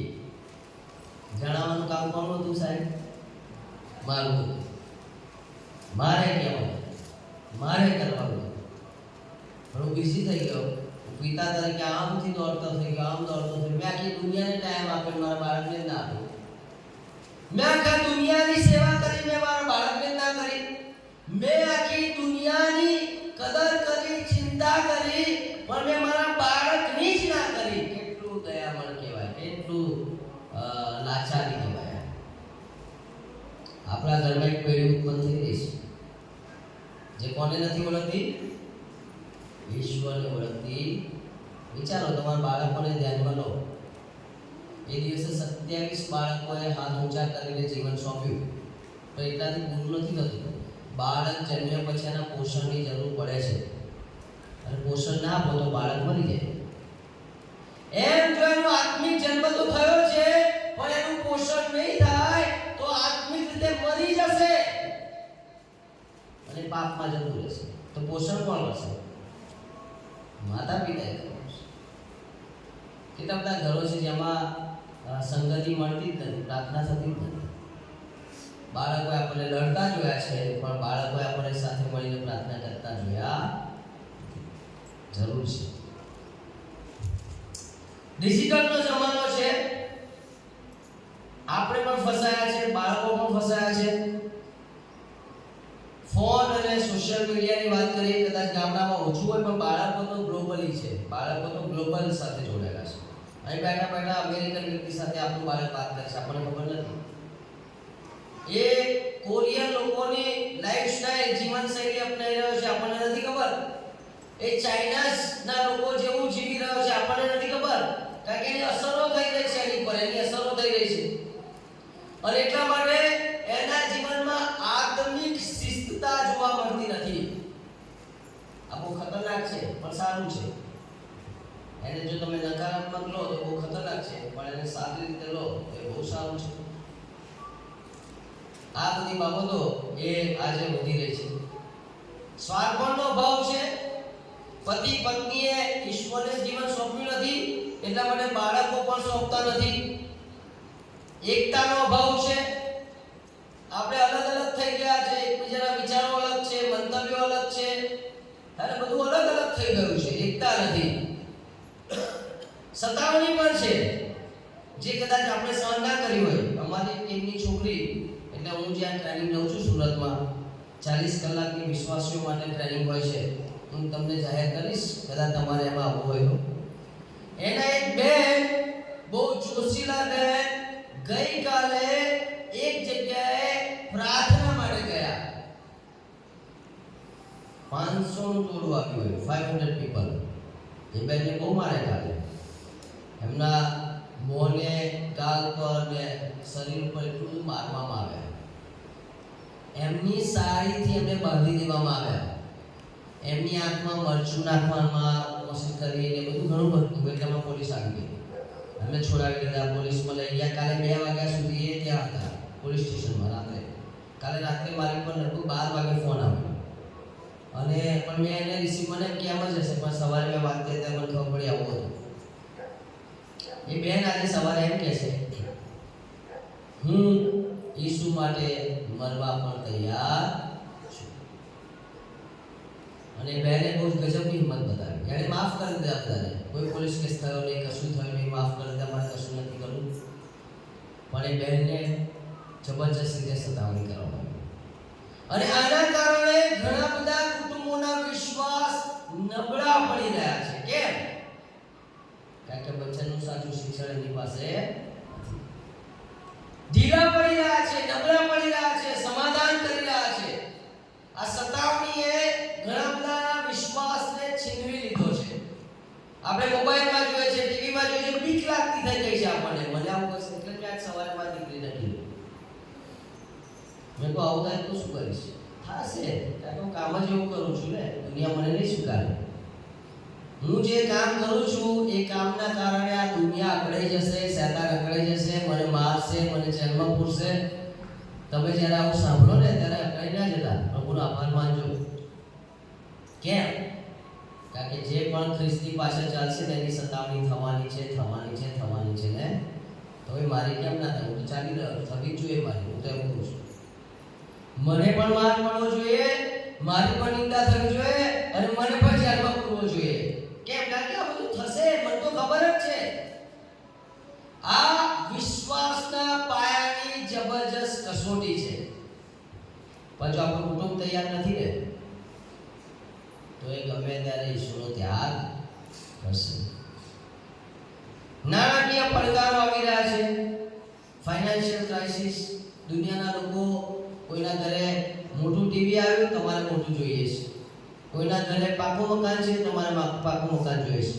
એટલે તમે સમાધાન કરતા થઈ ગયા. મારે આ જોઈએ, આ જોઈએ, આ જોઈએ, આ જોઈએ, આ જોઈએ. આપણે બીજાનું જોઈને લાવતા થઈ ગયા છે. આપણે બીજાના જેવું જીવન જીવતા થઈ ગયા છે ને એ સમાધાનકારી મનોર આવી ગયું છે. ઈશ્વરના ભય નથી હવે. અહીં જોઈ શકો છો, આ ઈશ્વર વગરનું જીવન ડૂબી રહ્યો છે અને આ ઈશ્વર સાથેનું જીવન એ શાંતિથી જીવે છે. એનો મતલબ એવું નથી બધું મળી ગયું. તકલીફો છે, પણ તકલીફોમાં પણ ઈશ્વરની સાથે જીવી રહ્યો છે.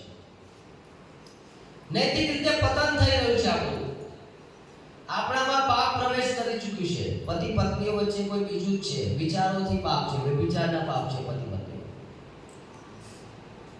બીજાની વિચારો કરી રહ્યા છે.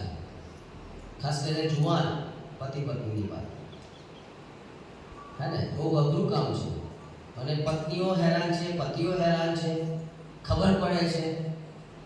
બહુ અઘરી પરિસ્થિતિમાં છે. એક વખત એક ફેમિલી સેમિનારમાં પ્રાર્થના કરતા એક બહેને બીજા રવિવારે ઉભા થઈને કહ્યું, એ દિવસે તો ના ગયો પણ રવિવારે એમનાથી રહેવાયું નહીં. ચર્ચમાં સાક્ષી આપી, પછી મને ખબર પડી. તો બેને કહ્યું કે મારી સાથે ઈશ્વરે વાત કરી અને હું તો વ્યભિચારના પાપમાં હતી. જાહેરમાં બોલ્યા, એનો પતિ બેઠો છે અને કે છે ઈશ્વરે કહ્યું કે આ પાપ તો છોડી દે. અને એક દિવસ મેં આ પાપ છોડી દીધું. એનો પતિ તો અકળાઈ ગયો, કારણ કે પત્નીના જીવનમાં આવું એ સહન ના કરે. પણ બધાએ સમજાય કે જો અત્યાર સુધી આ પત્ની તારી હતી જ નહીં, પણ આજે તને ઈશ્વરે પાછી આપશે. અને એના પતિએ પણ એને માફ કરી. આ વ્યભિચારના પાપે ઘણા બધા કુટુંબોને બરબાદ કરી નાખ્યા છે. આપણે બાઇબલ વાંચીએ છીએ, ચર્ચમાં જઈએ છીએ, પ્રાર્થના કરીએ છીએ, બધું જ કરીએ છીએ, પણ વ્યભિચાર આપણામાં વૃદ્ધિ પામી રહ્યો છે. ઘણીવાર આપણને આપણો પતિ ગમતો નથી ને આપણી પત્ની ગમતી, બીજાના પતિ ને બીજાની પત્નીઓ ગમતા હોય છે. નૈતિક રીતે પતન થઈ રહ્યા છે. આપણે જે જોઈએ છે, સર્વ ગયા છે આપણે. આપણા વિશ્વાસનો પાયો ડગમગી ગયો છે. કોમ્પ્રોમાઇઝ, સમાધાનકારી બનો. યશાયા 5મો અધ્યાય ખોલો 20મી કલમ જો તો શું કહે છે.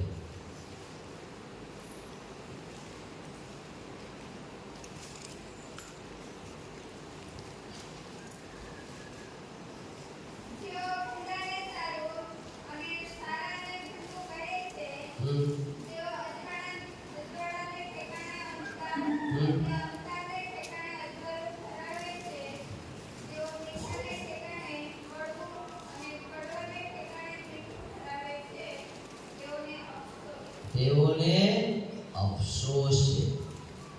મારી પત્ની મને પ્રેમ ના કરે એટલે મારે વ્યભિચાર કરવાનો. મારી પત્ની મને સમજે નહીં એટલે મારે બીજી સ્ત્રી પાસે જવાનું. એમ મારો પતિ મને પ્રેમ ના કરે એટલે મારે વ્યભિચાર કરવાનો. મારો પતિ મને ના સમજે એટલે મારે વ્યભિચાર કરવાનો ના. કારણ કે હું મારા પતિ પત્ની માટે જોડાયેલો નથી, એટલે એમને વફાદાર નથી, હું પહેલા ઈશ્વરને વફાદાર છું. જ્યારે માણસ ઈશ્વરને વફાદાર હોય ત્યારે ઓટોમેટિક જ પોતાની પત્નીને અને પોતાના પતિને વફાદાર રહે. તમને ખબર 10 આજ્ઞાઓ આપી, એમાં 4 આજ્ઞાઓ ઈશ્વર માટે છે. એક જ દેવને માનવું, મૂર્તિ પૂજા કરવી નહીં. પછી દેવનું શું છે ત્રીજી આજ્ઞા? એક જ દેવને માનવું, પછી મૂર્તિ પૂજા કરવી નહીં. ત્રીજી આજ્ઞા શું છે? દેવનું નામ અવતું લેવું નહીં અને સાબાત દિન પવિત્ર પાડવું. 4 આજ્ઞાઓ જે પાળે નહીં ને એ પાછળની 6 આજ્ઞાઓ નહીં પાળે. સમજ્યા? જે ઈશ્વરને વફાદાર છે એ પોતાના પતિને વફાદાર હશે, પોતાની પત્નીને વફાદાર હશે. હું સૌથી પહેલા મારે ઈશ્વરને વફાદાર રહેવું છે. મારી પત્ની તો પછી આવશે, મારો પતિ પછી આવશે. મારે સૌથી પહેલા ઈશ્વરની બીક રાખવાની છે. પત્ની ને પતિ તો પછી આવે છે. સૌથી પહેલા મારે ઈશ્વરને આધીન રહેવાનું છે. એટલા માટે મેં તમને કહ્યું કે તમારો પતિ તારણ પામે માટે ઉપવાસ કરો. એટલા માટે મેં કહ્યું કે તમારી પત્ની તારણ પામે માટે ઉપવાસ કરો. બધા જ પ્રોબ્લેમ સોલ્વ થઈ જશે. બધા જ પ્રોબ્લેમ. તારણ પામેલા વ્યક્તિને ઈશ્વર પાપ જ નહીં કરવા દે, એને ખસવા જ નહીં દે. કારણ કે અંદર આત્મા આવશે ને તરત જ બીક લાગશે. આ ના કરાય, આ ના કરાય, ના કરાય, ના કરાય, ના કરાય, ના કરાય જ નહીં. હું ગાડી લઈને મારા ઘરેથી જતો હતો, મારી ડોટર મારી સાથે હતી અને મારું ઉતાવળ હતી. અમને એક જગ્યાએ બર્થડેમાં જવાનું હતું. જન્મદિવસની નાની મીટિંગ હતી, એમાં બંને છોકરાઓને જવાનું અને ઉતાવળ હતી, ટ્રાફિક બહુ હતો. તો ટ્રાફિક સિગ્નલ પૂરો થઈ ગયો તોય મેં ગાડી અંદર નાખી દીધી. એનો મતલબ મેં ટ્રાફિકનો નિયમ તોડ્યો. મને ખબર છે હું નિયમ તોડી રહ્યો છું, મને ખબર છે. અને આગળ મને પોલીસવાળા બેને ઓળખ્યા, મેં મારું બધું બતાવ્યું. એ બેન મને એવું લાગ્યું કે કદાચ એ ક્રિશ્ચિયન હશે ત્યાં.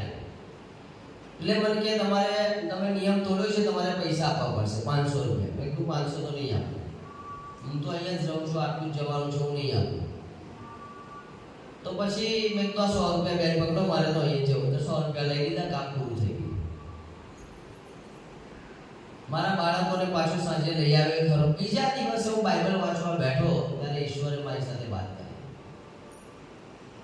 બાઇબલ વાંચે છે પણ તું મને ગમતું નથી એવું કામ પણ કરે છે. તે લાંચ પણ આપી, તે નિયમ પણ તોડ્યો અને તે મને દુખી કર્યો છે. આ એક દિવસ મને ઊંઘ ના આવી, મને બહુ જ હેરાન થઈ ગયો. બીજા આખો દિવસ હું ડિસ્ટર્બ થઈ ગયો, સાંજે ડિસ્ટર્બ થઈ ગયો. જાણે કે પાછું હું ત્યાંથી આવું એટલે તરત યાદ આવે તે પાપ કર્યું છે, તે ભૂલું કર્યું છે, તારે આવું ના કરવું જોઈએ. બીજો દિવસ પણ મેં ચલાવ્યો અને હવે વકરાઈ ગયો કે મને વિચાર જાય જ નહીં મારા. જાણે કે ઈશ્વર મને અંદરથી કંઈક કહેતા હોય. પછી મારા ત્યાં એક ભાઈ આવે છે, પાસ્ટર છે, મેં આપણે શેર કર્યું, ઉંમરવાળા ભાઈ છે. મેં કીધું મને આવું થાય છે, મેં આ કામ ખોટું કરી નાખ્યું છે, મેં આ નિયમય તોડ્યો છે અને આ પેલા બેનને મેં નાણાં આપ્યા છે ને એ પણ ખોટું કર્યું છે. મારે પોલીસ સ્ટેશનમાં જવું છે અને મારે આ સમાધાન કરવું છે. તો પેલા કે સારું ચાલો જઈએ. પછી અમે બંને પોલીસ સ્ટેશન ગયા. ત્યાં એક મેઇન માણસને બોલાવ્યા અને મેં કહ્યું કે 2 દિવસ પહેલા મેં આ નિયમ તોડ્યો હતો, મેં આવું કર્યું, મારાથી ભૂલ થઈ ગઈ, મને માફ કરો અને લો આ પૈસા 500 રૂપિયા માંગીને મારે આપવા પડે છે. પેલા ભાઈએ મને શું કીધું, તમે ક્રિશ્ચિયન છો? શું કહ્યું એને? ક્રિશ્ચિયન છું, પહેલો શબ્દ વાપર્યો. મેં કીધું હા. તો કે ખ્રિસ્તી વગર બીજા કોઈ પાછા આવે? આ સરકારનો નિયમ પાળવા માટે ઈશ્વર મને ફરજ પાડે છે, વિચાર કરો. એટલે હું તારણ પામવાની વાત કરી રહ્યો છું. પૈસા ના લીધા એમને, મને કે તમે કોઈને આપી દેજો. પછી અમે કહ્યું કે સાહેબ તમારા લોકો માટે કોઈ પ્રાર્થના કરીએ, તમે કરો. તમે બધા પોલીસવાળા માણસોને બોલાવ્યા, લગભગ 17-18 લોકો હતા. અને ત્યાં અમે એમના માટે પ્રાર્થના કરી, એક નમૂનો આપ્યો, એમણે અમને કાર્ડ પણ આપ્યું કે સાહેબ જ્યારે પણ કંઈ જરૂર હોય તો મને કહેજો. મેં કહ્યું સાહેબ પૈસા લઈ લો ને, તો કે અમને એટલી ખબર પડી છે ફરી તમે નિયમ નહીં તોડો, કારણ કે તમે અંદરના અવાજને સાંભળી રહ્યા છો. એટલા માટે હું કહું છું, તમારા પતિને પ્રેમ કરો છો અને બધી કાળજી લો છો, તો હવે તારણ પામે માટે કરો, કારણ કે સીધા થઈ જશે, કારણ કે ઈશ્વરે જ એમને સીધા રાખશે. તમે જેવા પતિ માંગો છો એવા એ બની જશે. તમે જેવી પત્ની માંગો છો ને એવા એ પત્ની બની જશે. ક્યારે બનશે? જ્યારે લોકો તારણ પામશે. આપણામાં બધા પાપ આવે. હું હમણાં જ વાત કરું છું, આટલા વર્ષોની સેવામાં છો તોય હું આવું કરતો, પણ મને ઈશ્વરે શું કર્યું, અંદરથી અવાજ આવે, આ ખોટું કામ દાલથી થાય. એટલે સારા ને ભૂંડું ને ભૂંડા ને સારું એવું કરનારા લોકો એ વધી રહ્યા છે, કારણ કે લોકો તારણ પામે. હવે જો અહીંયા ઘણી 3 પ્રકારના કુટુંબની વાત કરે છે. એક આ કુટુંબ છે એ સ્વ-કેન્દ્રિત કુટુંબ છે. સંસારમાં છે, સફળતા છે, ભૌતિકતા છે, પાપ અને ઈશ્વરની ગેરહાજરી છે, પાપમાં જીવે છે, ઈશ્વર નથી, જગતનું અનુકરણ કરે છે, ખ્રિસ્તી મૂલ્યો નથી, ખ્રિસ્તનો વિશ્વાસ એટલે કે અભાવ છે, ઈશ્વરની ઈચ્છા એના જીવનમાં નથી. કુટુંબ તો છે પણ પાપ અંદર રાજ કરે છે, અપવિત્રતા રાજ કરે છે, અસભ્ય વાતો રાજ કરે છે, ખ્રિસ્તના નિયમો નથી, ખ્રિસ્તનો વિશ્વાસનો ભાવ છે, ઈશ્વરની ઈચ્છા પૂરી થતી નથી. જેમ આકાશમાં તેમ પૃથ્વી પર મારી ઈચ્છા એટલે કે પ્રભુ તારી ઈચ્છા પૂરી થાય. તમને ખબર છે આપણે પ્રાર્થના કરીએ છીએ, તારું રાજ્ય આવ. તમને ખબર છે ઈશ્વર ક્યારેય પ્રાર્થના નથી સાંભળતા. રાજ્ય આવી જશે તો શું થશે? એ રાજ્યમાં કોણ નહીં જઈ શકે? જે નવો જન્મ પામ્યો નથી તે દેવનું રાજ્ય, અને રાજ્ય આવી ગયું તો શું થશે? ક્યાં હશે તમારા પતિ? ક્યાં હશે તમારા પત્ની? ક્યાં હશે તમારા માતા પિતા? ક્યાં હશે તમારા બાળકો? ક્યાં હશે તમારા ભાઈ બહેનો? ક્યાં હશે? આ એક પ્રાર્થના આખું વિશ્વ અઠવાડિયામાં 4 વાર કરે છે તો ઈશ્વર સાંભળતા નથી. કેમ? કારણ કે જો ઈશ્વરનું રાજ્ય આવી જાય ને તો આપણામાંના ઘણા બધા નર્કમાં સળતા હોય, ઘણા બધા નર્કમાં વેદના ભોગવે. એટલા માટે ઈશ્વર રાહ જોશે. આ એક કુટુંબ છે. અભ્યાસ, નોકરી, નાણાં, મોજ મજા, મોભો, પ્રતિષ્ઠા, વ્યસનો આમાં વૃદ્ધિ પામી રહ્યા છે. આ બધું વધી રહ્યું છે. અને કયું કુટુંબ કહેવાય? સ્વ-કેન્દ્રિત કુટુંબ. શું વધી રહ્યું છે તમારું કુટુંબ? તમારું કુટુંબ કદાચ ધીરે ધીરે સ્વ-કેન્દ્રિત તો નથી બની રહ્યું ને. પોતાને જ પોતે જ હું ને મારું ઘર, હું ને મારું ઘર, હું ને મારું ઘર, અમે જ ખુશ, અમે જ. આ એક બીજું કુટુંબ છે, ધાર્મિક કુટુંબ છે. સંસારમાં સફળતા, ભૌતિકતા, પાપ છે, જંગી જીવનશૈલી છે, બાઇબલ વાંચે છે, પ્રાર્થના કરે છે, બધું કરે છે, પણ શું નથી? ઈશ્વર સાથેનો વ્યક્તિગત સંબંધ નથી. ઈશ્વરને લોકો ઓળખતા નથી, ઈશ્વરનો અવાજ સાંભળ્યો નથી. એક સીએનઆઈ અમદાવાદની મીટિંગમાં હું હતો. 64 વર્ષના મેં ત્યાં ઉદ્ધારનો સંદેશો આપ્યો. 64 વર્ષના એક માજી રડવા લાગ્યા, ત્યાં બેઠા બહુ રડ્યા. શું થયું આંટી? તો કે જે સાહેબ તમે જે કહ્યું, તમે જે અવાજની વાત કરી, તમે જે અનુભવની વાત કરી, 64 વર્ષથી હું ચર્ચમાં જાઉં છું, એક પણ રવિવાર છૂટી નથી. નાની ઉંમરથી હું ચર્ચમાં જોડાયેલી છું, બાઇબલ વાંચું છું, પ્રાર્થના કરું છું, બધું જ કરું છું, પણ મેં ઈશ્વરનો અવાજ સાંભળ્યો નથી. 64 વર્ષ સુધી એમણે ધાર્મિક કૃત્યો કર્યા, ઈશ્વરનો અવાજ નથી. ધાર્મિક કૃત્યો છે, ઈશ્વર સાથે સંબંધ જ્ઞાન સાથે છે, ભૌતિકતા સાથે છે, જગતની બાબતો સાથે છે, પણ ઈશ્વર સાથે નથી. ઈશ્વર મને કેવું ઈશ્વરે વાત કરી એવી રીતે ઈશ્વર વાત નથી કરતા. ધાર્મિક છે, માત્ર ધાર્મિક જીવન પૂરતું જ એ લોકો આધીન છે. અને આવા કુટુંબમાં વ્યસનો પણ છે. ઘણા લોકો દારૂ પીતા નથી, ઘણા લોકો જુગાર રમતા નથી, ઘણા લોકો ગુટકા અને તમાકુ ખાતા, પણ બીજા ઘણા બધા વ્યસનો છે. બીજું ઘણું બધું એવું કરે છે જે ઈશ્વર નકારે છે. ઘણા બધા ગુપ્ત પાપો છે. ઘણા બધા યહૂદા ખબર છે, યહૂદાએ ઈશ્વરનો એક જ સમયે નકાર નથી કર્યો. એ નાનું પાપ એણે ભેગું કર્યું અને 3.5 વર્ષ મળ્યા કે નાના પાપને કબૂલાત કરે. 3.5 વર્ષ આપ્યા ઈશ્વરે, પસંદ કરેલો હતો. છતાં પણ કે છે આપણામાંનો એક છે તો શેતાનનો છે, આપણામાંનો એક છે મને પરેશાન કરશે, આપણામાંનો એક છે તો ચોર છે. આ યહૂદા એ નાના પાપ ભેગા કરતો તો રોજ 3.5 વર્ષ સુધી એને પાપ જ ભેગા કર્યા. એક એવા પસ્તાવો કરી લે. ઘણા લોકો શું કરે, પસ્તાવો કરે ખરા, પણ પાછું એનું એ પાપ ફરી કરે. રિપેન્ટન્સ એટલે કે પસ્તાવો કરે પાછા રિપીટ કરે, એનું એ કામ ફરી કરે. એટલે રિપીટ કરે ને રિપેન્ટ કરે. એ રિપીટ એટલે કે ફરીથી એનું એ જ કામ કરે, પાછા ફરીથી પસ્તાવો કરે અને એ પાપમાંથી બહાર આવે. યહૂદા ની જો તમે વાત કરો તો એવો છે. ધાર્મિક લોકો છે, ચર્ચમાં જાય છે, બધું કરે છે, તણાવ છે, ચિંતામાં રહે છે, ડિપ્રેશનમાં રહે છે. ઘણી બધી બહેનોને ડિપ્રેશનનો એટેક હોય. ઓવર થિંકિંગ, વિચારે જ કરે, વિચારે મારો પતિ બાજે શું કરતો હશે, શું નહીં કરતો હોય. પછી અકળાઈને બોલે, અવિશ્વાસ કરે, એની પર ડાઉટ કર્યા કરે, મારે ઘરે એને એવી રીતે વાત કર્યા કરે. એ કોઈની સાથે વાત કરે તો એને સતત એને ઇનસિક્યુરિટી એટલે અસલામતી એને અનુભવાય અને બીક લાગે કે જતો તો નહીં રહે ને, મને છોડી તો નહીં દે ને, અને એનું રિએક્શન આવ્યા કરે. એમાંથી બહાર જ નથી નીકળ્યા. એને ઈશ્વર પર ભરોસો જ નથી, એને પોતાની પ્રાર્થનામાં ભરોસો નથી, એને ઈશ્વર એના જીવનમાં કામ કરે ભરોસો નથી. એમ પુરુષો પણ એવું કરે, એમને પણ પોતાની પત્ની પર વિશ્વાસ નથી, એ પણ ડાઉટમાં જીવી રહ્યા છે. એમને પણ કોઈ પુરુષની સાથે વાત કરે તો અકળાઈ જાય છે.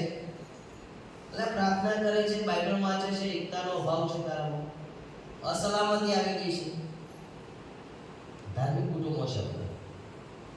ત્રીજું ને મહત્વનું કુટુંબ ઉપયોગી કુટુંબ. સંસાર પ્રત્યે આત્મિક દ્રષ્ટિકોણ. આ બધું સામાન્ય છે, ગમે ત્યારે જતું રહેશે. આ બધું ભૌતિકતાએ થોડા સમય માટે છે. 60 વર્ષ પછી લોકોએ આપણને કહે છે આ તમારે જરૂર નથી. જે પલંગને સોફા આપણને બહુ ગમતો હશે એ તમારા બાળકો ભાઈ બહાર જાઓ, બીજા ખાટલામાં જાઓ, બીજી જગ્યાએ જાઓ, હવે તમારે અહીં રહેવાનું, હવે આ માટલું તમારું, હવે આ ગ્લાસ તમારી, હવે આ ડીશ તમારી.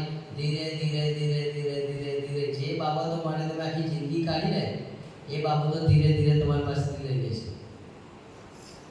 એટલે આત્મિક દ્રષ્ટિકોણ આવે છે. ઈશ્વરની સેવા કરવાનો ઉદ્દેશ ઈશ્વર સાથે વ્યક્તિગત સંબંધ. આની પણ હું એટલા માટે ભરવું છું, પર્સનલ રિલેશન, વ્યક્તિગત સંબંધ. પતિ પત્ની એમાં પતિ પણ ના આવે ને પત્ની પણ ના આવે. હું ને મારો ઈશ્વર. દરેક વ્યક્તિએ ટાઈમ કાઢવો જોઈએ, દરેક પતિએ ટાઈમ કાઢવો જોઈએ, દરેક પત્નીએ કાઢવો જોઈએ. એટલીસ્ટ 15 મિનિટ ખેતરમાં જતો હોય, ગાડી ચલાવતા હોય, બાઇક ચલાવતા હોય કે પછી ગમે ત્યારે એટલીસ્ટ 15 મિનિટ ઈશ્વર સાથે વાત કરવી જોઈએ. હું અમદાવાદથી નીકળું અહીંયા આવું ને લગભગ અત્યારે તો રોડ સારા થઈ ગયા, 6 કલાક લાગે, 6 થી 7 કલાક. 7 કલાક બાઇબલ જ સાંભળું છું. મોટા ભાગે 2-3 મહિનામાં તો હું બાઇબલ સાંભળી લઉં છું આખું. 2-3 મહિના હું ગીતો નથી સાંભળતો, હું બાઇબલ જ સાંભળું. એટલું બધું પ્રકટીકરણ આવે, એટલી બધી બાબતો શીખવાડે, એટલી બધી બાબતો. પહેલા મારી પાસે બાઇક હતી તો હું એ જ કરતો હતો. બાઇબલ જ સાંભળ્યા કરું, બાઇબલ જ કાનમાં એ કરીને હું બહુ સ્લો અવાજે બાઇબલ જ સાંભળ્યા કરું, અથવા તો જતા જતા 2-4 ગીતો ગાઈ નાખું. મારી પત્નીને જુઓ તો એ જમવાનું બનાવતા આરાધના કરે, ગીતો ગાય. એનો મતલબ એવું નથી અમારી વચ્ચે ઝઘડા નથી, થાય છે, થવાના જ. કારણ કે મારો સ્વભાવ ને એનો સ્વભાવ બંને આસમાન જમીનો છે. મારા સ્વભાવમાં ને એને સ્વભાવ મેચ જ થાય એવો નથી. મારામાં જે અધૂરું છે એને આપ્યું છે, એનામાં જે અધૂરું છે મને આપ્યું છે. એ તો મિરેકલ, એ તો ચમત્કાર છે. મારા જેવા સ્વભાવની જો મારી પત્ની હોત તો કેનું છૂટું થઈ ગયું. મારી ઈચ્છા પ્રભુ તમે મારા સ્વભાવની ચાલો, ના ચાલે. મારાથી ટોટલી ઉલટો સ્વભાવ છે. તમે પણ યાદ કરી લેજો, જો હોય તો જોઈ લો તમારા પતિ. કારણ કે ઈશ્વર આવું જ આપે, એકમાં ખૂટતું હોય બીજાને આપે. ત્યારે જ કહેવાય છે ને બાઇબલ, એકમાંથી બે થયા. તમારી અંદર જે અધૂરું છે એ જ તમારી પત્નીમાં આપીશ. એને એપ્રિશિએટ કરો, એના વખાણ કરો. અને તમારી પત્નીમાં જે અધૂરું છે એ તમારામાં આપ્યું છે, તમે પણ વખાણ કરો. તમે બહુ જલ્દીથી કામ કરતા પેલા ધીમું કરશે, બરાબર છે. બે જલ્દીથી કરશો ને જોખમો વધી જશે.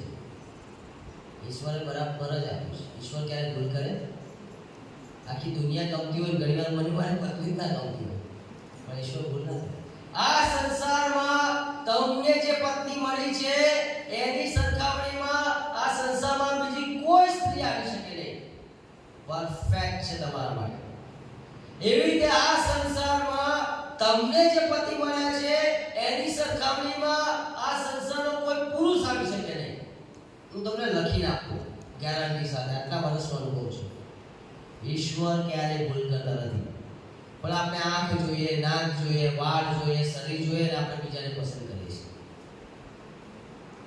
આપણે પર્સનાલિટીને, વ્યક્તિત્વને પસંદ કરીએ છીએ, પણ આપણે સ્વભાવને જોતા નથી.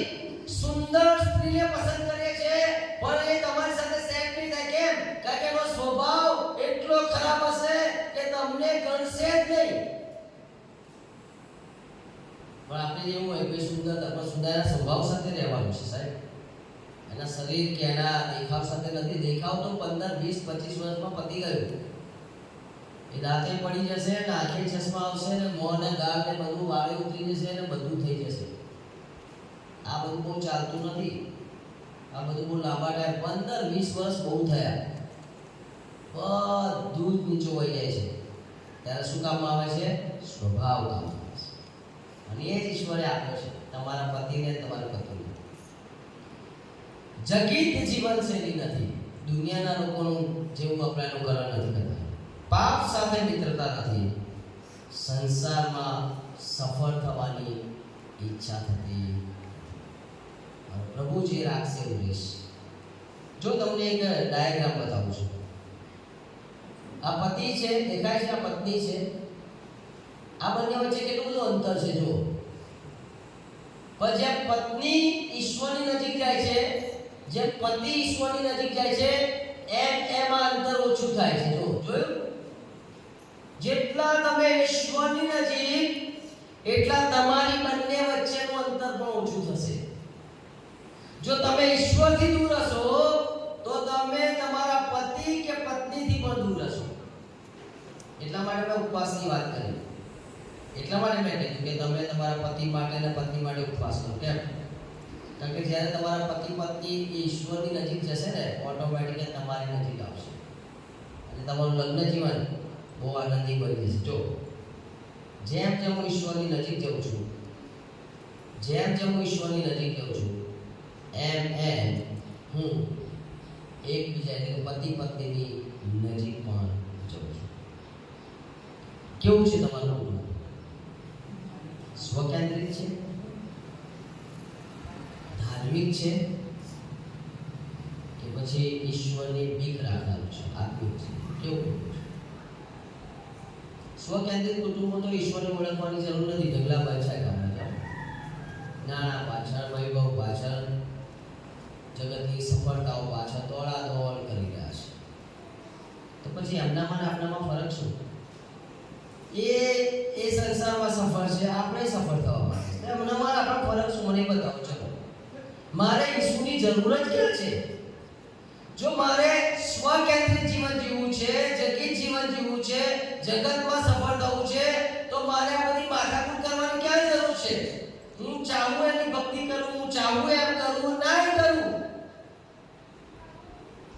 મારે તો આની જરૂર છે, મને તો મળી જાય, મારે ઈશ્વરની ક્યાં જરૂર છે? સાંસારિક બાબતો એ ઘણી બધી વખત આપણા જીવનમાંથી આત્મિક આનંદ છીનવી લેશે. યાદ રાખો. અને એટલા માટે કેવું છે મારું કુટુંબ? ધાર્મિક કુટુંબ છે. ચર્ચમાં આવો છો, બાઇબલ વાંચો છો, પ્રાર્થના કરો, પ્રભુ કહેશે બાઇબલ વાંચે છે ને આગળ કરશો. ઇબ્રાહીમને કહ્યું તારા દીકરાને આપ. ઈશ્વરની સાથે બહુ રહેવું ને જોખમકારક છે. બહુ બાઇબલ વાંચવું સારું નથી, સાચું કહું. બહુ સંદેશા સાંભળવા સારા નથી. કારણ કે ઈશ્વર તમારી સાથે વાત કરશે તો એ કશું કરવાનું કે છે. આ પાપ છોડ, શું કરશો? આને માફ કર, શું કરશો? આના માટે ઉપવાસ કર, શું કરશો? આને સાક્ષી આપ, શું કરશો? બહુ સારું નથી, સાચું કહું છું. કારણ કે ઈશ્વર એટલું જબરજસ્ત છે, એ કામ કરવાનું કહેશે જે તમને નહીં ગમતું હોય. ગયા ડિસેમ્બરે 2024ના ડિસેમ્બરે અમારી સોસાયટીમાં બહુ મોટા પ્રોગ્રામ કરું છું. 25 ડિસેમ્બરની આસપાસનામાં હું ઘણા બધા અન્ય ધર્મી મિત્રો બોલાવું, જેમાં અમારા કેટલાક બીજેપીના ભાઈઓ પણ હોય, કેટલાક મિત્રો હોય, અને બહુ મોટી મીટિંગ કરું છું. અને એ દિવસે બધા આખી સોસાયટી 1000 લોકોને હું જમાડું છું. આ મારું રોજનું રૂટીન છે, દર વર્ષે. એટલે આ બધું કામ કરી 1 વર્ષ કર્યું, 2 વર્ષ કર્યું, એમાં કેટલાક ખ્રિસ્તી ભાઈઓને ના ગમ્યું અને એમણે મારા વિશે એવી કોમેન્ટ કરી કે આ તો બધું ઈસુનો પ્રચાર. એટલે એમણે બીજા સાથે બહુ સારી કોમેન્ટ ના કરી. અને એના કારણે કેટલાક અન્ય વિશ્વાસી મિત્રો આવે કે ભાઈ જો તમારા આ લોકો આવું કહે છે, તમે આટલા માટે કરી રહ્યા છો, તમે આટલા માટે કરી રહ્યા છો, તમે ધર્મનો ધર્મનો પ્રચાર નથી કરતો. હું શા માટે ક્રિસમસ ઉજવી રહ્યો છું એ કરી રહ્યો છું તમને. હું જે ઈશ્વરને ભજું છું એ કેવા છે એ બતાવી રહ્યો છું, મારો અનુભવ બતાવી રહ્યો છું. અને એટલા માટે એ 4-5 લોકો પ્રત્યે મને અણગમો હતો. મને એમ થયું કે આ કેવા ખ્રિસ્તી માણસો, હું ઈશ્વરનું કામ કરું છું ને અવરોધ એ લોકો જ લાવે છે. એટલે મેં એમની સાથે વાત કરવાનું બંધ કરી દીધું. એટલા માટે હું જ્યાં રહું છું ત્યાં 2 ભાગ પડી ગયા. એ સોસાયટીમાં એકતા જતી રહી અને હવે એક ટીમ મારી સાથે ઊભી રહી અને બીજી ટીમ અલગ થઈ ગઈ. એટલે અમે ઈશ્વરનું કામ કરવા માંગતા હતા પણ અમે 2 ભાગ પડી ગયા, થાય જ નહીં. 17 ડિસેમ્બર 2024ના સમયે મને બહુ બર્ડન આવ્યું. પ્રભુ અમારે સોસાયટીમાં તો 2 ભાગ પડી ગયા છે, હવે એકબીજાને બોલાવવાના સંબંધ નથી. અને હવે મને આમ અંદરથી બહુ વેદના થઈ કે મારે તમારું કામ કરવું છે પણ એ તો મને સાથ મળતો નથી. એક દિવસ મેં 3 દિવસના ઉપવાસ કર્યા, 17, 18 ને 19 3 દિવસ. 17 તારીખે હું પ્રાર્થના કરતો હતો, પ્રભુ આનું કારણ શું, તમે એકતા લાવો, એકતા લાવો. 18 તારીખે પણ મેં ઉપવાસ સાથે પ્રાર્થના કરી. 19 તારીખે જે હું ઉપવાસ સાથે પ્રાર્થનામાં બેઠો, પ્રભુ કહે છે આ એકતા તૂટવાનું કારણ તું પોતે જ છે. ઈશ્વરે મારી સાથે સીધી વાત કરી. આ તારા કારણે લોકો એક થતા નથી, તારા કારણે અહીંયા આગળ ઈશ્વરનું કામ રોકાઈ ગયું છે. તું પોતે જ આમાં ગુનેગાર છે, બીજું કોઈ નહીં. બહુ ડિસ્ટર્બ થઈ ગયો. ઈશ્વરે જાણે કે મારી સાથે બહુ વાત કરી. પ્રભુ સાથે મેં વાત કરી, કેવી રીતે? કારણ કે તે હજી કેટલાક લોકોને માફ કર્યા નથી, તે એમની માફી માંગી નથી, તું એમની પાસે ગયો નથી, તે સમાધાન કર્યું નથી. તે તો એમના પ્રત્યેનું જે દુઃખ, એમના પ્રત્યેની જે કડવાટ લઈને ફરે છે, લઈને પ્રાર્થના કરે છે, લઈને ઉપવાસ કરી રહ્યો છે. ઈશ્વરનું વચન મારી પાસે આવ્યું 24 તારીખે. બહુ હિંમત મારે લેવી પડી, બહુ જ હિંમત લેવી પડી. મારા માટે આસાન નહોતું કે હું એ લોકોની જેને માફી માંગુ છું, ઈશ્વરનું કામ રોકી રહ્યા છે. હું તો એટલો બધો ધાર્મિકતામાં નહોતો હતો કે ભાઈ આ તો એમણે માંગવાની, મારે થોડી માંગવાની. 24 તારીખ 24 ડિસેમ્બર 2024ના દિવસે અમે બધા લોકો નીચે હતા. હું લગભગ નહોતો જતો પણ એ દિવસ હું ગયો. અને ત્યાં એ લોકો 7-8 લોકો ઊભા હતા અને મેં જઈને એ દરેકને ગળે લગાવ્યા અને મેં એમની માફી માંગી. મેં કીધું મારાથી જો તમારે કંઈ ખોટું લાગ્યું હોય, મેં કંઈ ભૂલ કરી છે તો મને માફ કરો અને હું પણ ત્યાં તમને માફી આપું છું. અને જેવું મેં દરેકને ગળે લગાવ્યા અને માફ કરવાનું શરૂ કર્યું, એક બે જણની આંખમાંથી આંસુ આવી ગયા. અને એક સામાન્ય માણસ હતા, કોઈ રિક્ષા ચલાવનારો, એવા સામાન્ય હતા, પણ મેં જેને માફી માંગી કારણ કે મને કોણે કીધું? ઈશ્વરે કહ્યું, મને કોઈ બીજાએ નથી કહ્યું. અને એ વખતે અમે લગભગ 8,000 થી વધારે લોકોને સુવાર્તા આપી. બહુ મોટું કામ થયું એ વર્ષે, જબરજસ્ત કામ થયું, પુષ્કળ કામ થયું. પણ આ અવરોધ ક્યાં હતો? મારા. જ્યારે તમે ઈશ્વરના વચનો વાંચો, જ્યારે પ્રાર્થના કરો, જ્યારે ચર્ચમાં જાઓ, જ્યારે સંદેશો સાંભળો, ત્યારે જોખમ છે, યાદ રાખજો. મેં કહ્યું ને 30 લોકો સાક્ષી આપશે, બધા નહીં આપે. ઈશ્વર કશું કહેશે એટલે એ દિવસે શું થાય છે. આવતીકાલથી આજથી તમારા અંદર ઉથલ-પાથલ થવાનું છે. જે લોકો સાથે વાત કરીશ એમણે કહેવું જ પડશે, ચાલશે જ નહીં. શનિવાર સુધીમાં તમારે કહેવું જ પડશે. શનિવારે હું અહીંયા જ છું, તમે ગમે ત્યારે આવી શકો છો, શુક્રવારે આવી શકો છો, તમે મને રૂબરૂ કહી શકો છો. એ દિવસ ઊભું નથી થવું તો મને કહેજો. કેટલીક સાક્ષી કદાચ મારા જાહેરમાં ના કહેવાનું એવું નહીં કહો, કઈ વાંધો નહીં, અમે પ્રાર્થના કરીશું, ચિંતા ના કરતા. કેટલીક ગુપ્ત વાતો હશે કે ગુપ્ત જ રાખીશું. પણ તમને એવું લાગે છે ઈશ્વરે એ દિવસે તમને સ્પર્શ્યા છે, કશું કહ્યું છે, તો તમારે કહેવું જ પડશે, કારણ કે ઈશ્વરે વાત કરી છે અને એવું કરવું પણ પડશે. એટલા માટે જ્યારે આપણે ઈશ્વરનું વચન વાંચીએ છીએ ત્યારે એની વાણી પર આપણે પાસે આવે છે અને આપણે કરવું પડશે.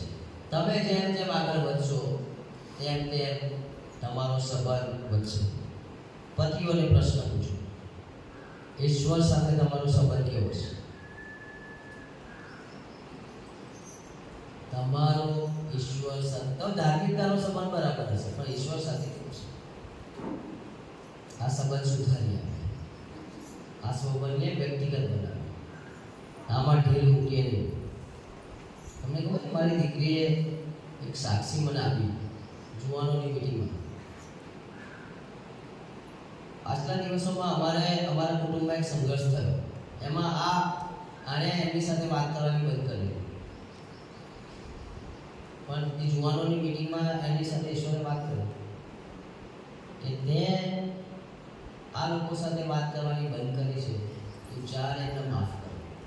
મારી પાસે આવી કે ડેડી, જેવી મેં પ્રાર્થના કરવાની શરૂ કરી, ઈશ્વરે મને એ યાદ દેવડાવ્યું કે તું બધું જ કરે છે, પણ પેલા મને કેમ માફ કરતી નથી? એણે મને કીધું નો કોમ્પ્રોમાઇઝ. શું કીધું? હું સમાધાન નહીં કરું, ઘરે જઈને પહેલાં જ એમને મળીશ અને હું એમને માફ કરીશ. ઈશ્વર આ કામ કરે છે. મારી દીકરીની વાત કરું, અહીંયા આવી વાત કરીને એક સાક્ષી મળી જ મને, એવી ઘણી બધી સાક્ષીઓ છે. 2 જણે તો મને સાક્ષી આપી જ છે ઓલરેડી. સમજ્યા તમે? એટલે કે જે તમારો સંબંધ કેવો છે ઈશ્વર સાથે, પુરુષોને કહું છું ખાસ, શું તમે તમારા ઘરનું આત્મિક પોષણ કરી રહ્યા છો? તમે તમારા બાળકોનું આત્મિક પોષણ કરી રહ્યા છો? તમે તમારી પત્નીઓનું આત્મિક પોષણ કરી રહ્યા છો? કે ખાલી તમે પેલા જાનવર જેમ ભોજન આપે છે, પક્ષીઓ જેમ પોતાના બાળકોને ભોજન આપે છે, એવું કરી રહ્યા છે? ઘૂંટણે નમવું પડશે, આંસુ સારવા પડશે, પ્રાર્થના કરવી પડશે. પુરુષોએ જવાબદારી લેવી પડશે, છટકી શકાશે નહીં. પુરુષોની જવાબદારી છે. રડવું પડશે. મેં મારા પપ્પાને મારા માટે રડતા જોયા છે. હું બેઠો હતો અને મારા પપ્પા કહે છે આ દીકરાનું શું થશે? ખુદ મેં મારી આંખોએ મારા પપ્પા મારા માટે રડતા જોયા છે. અને આજે મને ગર્વ છે કે મને એવા પપ્પા મળ્યા જે હું ઈશ્વરથી દૂર હતો ત્યારે રડતા હતા, અને આજે હું રડતો છું. પિતાઓની જવાબદારી બહુ છે. તમારો ઈશ્વર સાથે સંબંધ કેવો છે?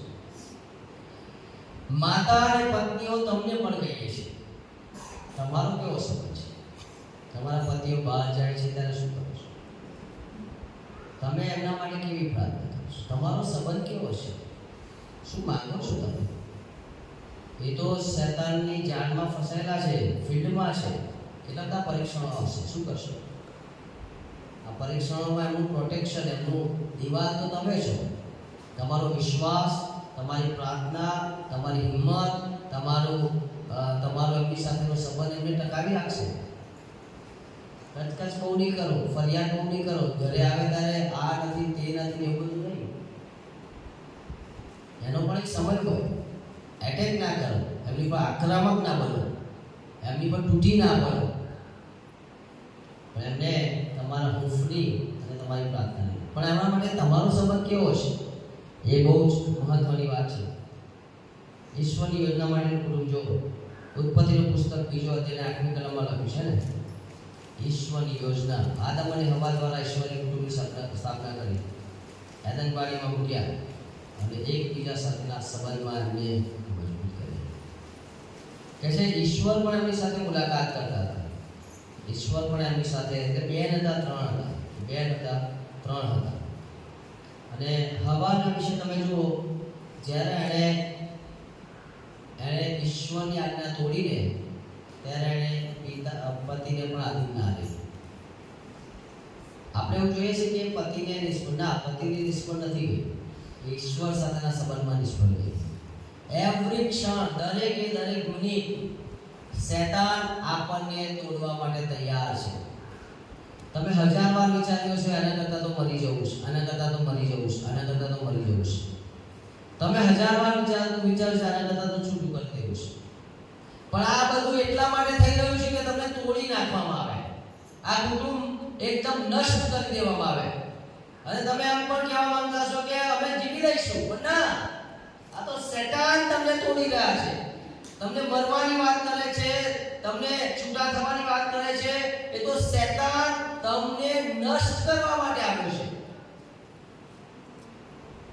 શું આપણે મરી જઈશું તો ઈશ્વર માન મળશે? ઈશ્વરને ના. શું આપણે છૂટાછેડા લઈશું તો ઈશ્વરને માન મળશે? નહીં મળે. એ શૈતાન પાછળ પડેલો છે. જો ઈશ્વરને આધીન કુટુંબ ન હોય તો શું થઈ શકે? ફેમિલી એકદમ ડિસ્ટર્બ થઈ જાય, ફેમિલી તૂટી જાય, અને ફેમિલીમાં ઘણા બધા પ્રશ્નો આવે. એ પણ ઘણી બધી બાબતો આપણે જોઈ શકીએ છીએ. જો ઈશ્વરની યોજનામાં કુટુંબ હતું, 1 સેમ્યુએલ 1 કલમ, એ કુટુંબમાં એક દીકરાનો જન્મ થયો અને સેવામાં આવ્યો. ડોક્ટર, એન્જિનિયર, વકીલ, એડવોકેટ, આ બધા લોકો તો છે, પણ શું તમારા કુટુંબમાંથી સેવક આવે એવો ઈચ્છા આપો ખરા? તમારા કુટુંબમાંથી સેવામાં જાય પડે? પતિ પત્ની તરીકે તમે આમ એકબીજાનો હાથ પકડીને એવું કહી શકો? બધા નહીં, જેને લાગતું હોય કે આજથી અમે પ્રાર્થના કરીશું કે અમારા ઘરમાં એક બાળક અમે ઈશ્વરની સેવામાં સોંપીશું.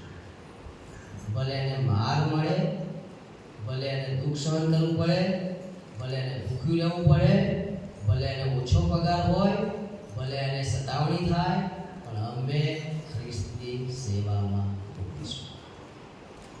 છે આવા માતા પિતા, પતિ પત્ની છે, જેમ હાથ પકડીને આજે એવું નથી. બહુ જરૂર છે. CNN તો બહુ જરૂર છે. સેવકો જ નથી. સેવકો ક્યાંથી લાવશો? હું અમદાવાદથી આવ્યો, આ મંદિરમાંથી કેટલા સેવકો રિટાયર્ડ પાર્ક સાહેબો છે, 2 ઉપદેશકો 3 ઉપદેશકો છે, સેવકો કેટલા? શું આપ્યો આપણે મંડળીને? નાણાં, સમય, સેવકો. કેમ દરેક ઘરમાંથી એક વિશ્વાસી ના હોય? કેમ દરેક ઘરમાંથી એક સેવક ના હોય? મારા ઘરમાં મારા પપ્પાએ દરવાજો ખોલ્યો અને હું ગયો. આ સાહેબનો દરવાજો ખોલ્યો અને એ ગયા. એમના મમ્મીને જરૂર હતી જ. મારા મમ્મી તો બહુ રડતા હતા હું સેવા વગર, બહુ જ. હું તો નીકળી ગયેલો, ઘરથી બહાર નીકળી ગયેલો, બહુ ધમાલ કરી નાખી. મારા પપ્પા ગાડા થઈ ગયા, પાછો આવી જા, અહીંયા આવીને સેવા કર, આમ કર. ના, હવે નહીં આવું, હવે મને રસ્તો પણ. બહુ રડેલા, બહુ જ રડે. મેં મારા માતા પિતાની સેવા નથી કરી. કેમ? કારણ કે તો ફિલ્ડમાં જ રહેતો હતો, અને ફિલ્ડમાં આવી શકે નહીં, કોમ્પ્રોમાઇઝમાંથી થાય નહીં, બહુ અઘરું કામ હતું.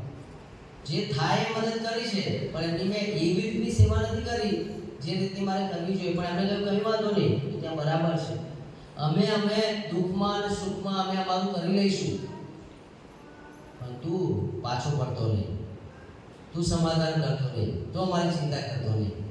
એટલા માટે હું તમારી મૂકીશ.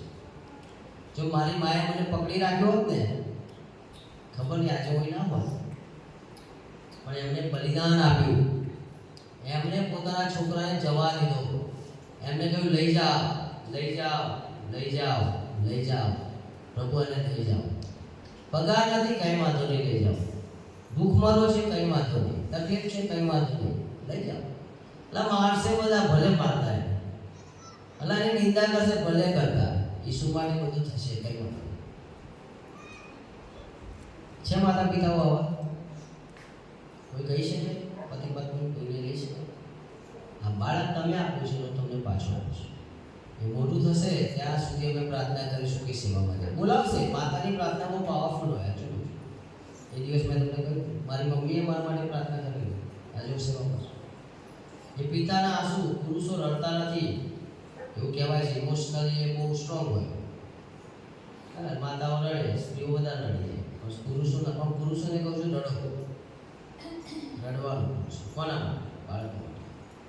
પુષ્કળ રડો, એકાંતમાં રડો, ખેતરમાં જાવ ત્યારે રડો, એના માટે રડો. કેમ? પ્રભુ એને બચાવી સેવામાં લાવે. કટોકટીના સમયમાં માણસોને માટે ઈશ્વરની જરૂર છે, અને ઈશ્વર આજે આ સેમ્યુઅલના જેવા લોકોને ઓળખી. ઇખાબોધ શબ્દ ત્યાં લખ્યો છે. ઇખાબોધ, દેવનું ગૌરવ જતું રહ્યું છે. કુટુંબોમાંથી દેવનું ગૌરવ જતું રહ્યું છે. બીજું એક કુટુંબ છે કર્નેલિયસનું કુટુંબ. શા માટે ઈશ્વરે એનો ઉપયોગ કર્યો? તો કે છે એના ઘરના લોકોને સુવાર્તા આપવા માટે. એ તો તારણ પામ્યો જ છે, પણ એના ઘરના લોકો તારણ નતા પામ્યા. તમે 10માં તે વાંચો, તમને ખબર પડે કે છે એને દાન પણ આપ્યા, અને કર્નેલિયસે ના તે દૂત પણ આવ્યો, અને કર્નેલિયસે એના કુટુંબના દરેકે દરેક વ્યક્તિને સુવાર્તા આપી. તમારા કેટલા સ્વજનો પ્રભુ પાસે નથી આવ્યા? શું કરશો તમે? આટલા બધો લાંબો સમય થયો અને હજી કેમ ઈશ્વરને નથી મળતા? તમારી જવાબદારીમાં આવે છે, તમે આવો. આ એક બીજું કુટુંબ છે, યુનિકે, લોઈસ. બીજો તિમોથી 5મી કલમને પછી આગળની કલમ કે છે આ દાદી ને માતાએ એવો નમૂનો આપ્યો, એવો નમૂનો આપ્યો, એવો નમૂનો આપ્યો કે એના ઘરમાં એ છોકરું કહે છે મારે તો સેવા જ કરવી છે. પણ એ સમયમાં સેવા કરવાનો મતલબ છે મોત. નીરો રાજાની સંતાવની તમને ખબર નથી. 10 રાજાઓ થઈ ગયા. એ પ્રયુક્તના કૃત્ય પછી પંક્તિકરણની વચ્ચે 10 રાજાઓ થઈ ગયા. 10 રાજાઓ. એમાં જે નીરો રાજા હતો એ તો ગાંડો રાજા હતો. એ તો ખ્રિસ્તી એમ કે ખ્રિસ્તી જુદા જીવ તો સળગાવે અને લોકોને જોવે કેવો સળગી રહ્યો છે.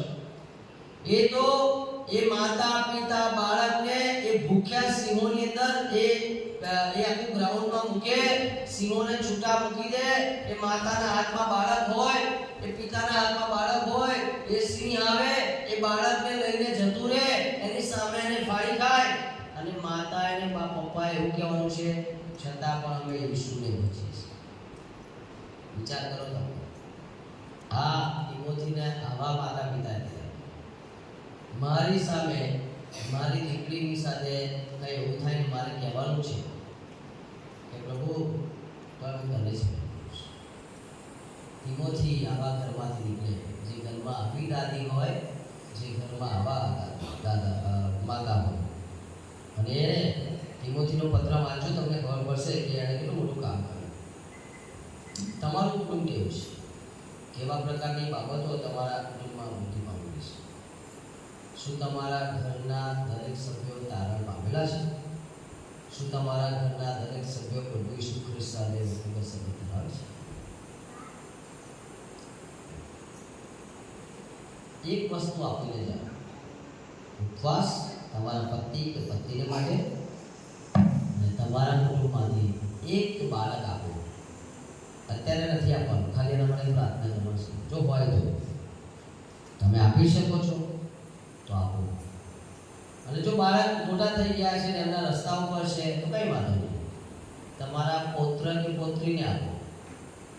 એક આ પેઢીમાં નહીં તો નેક્સ્ટ પેઢીમાં પ્રભુ તો અમારા ઘરમાંથી એક સેવક તો મોકલો, એટલે આ ચર્ચ એમને બંધ થઈ જશે. રિટાયરમેન્ટ છે, નિવૃત્ત થયા છે, આવતા નથી.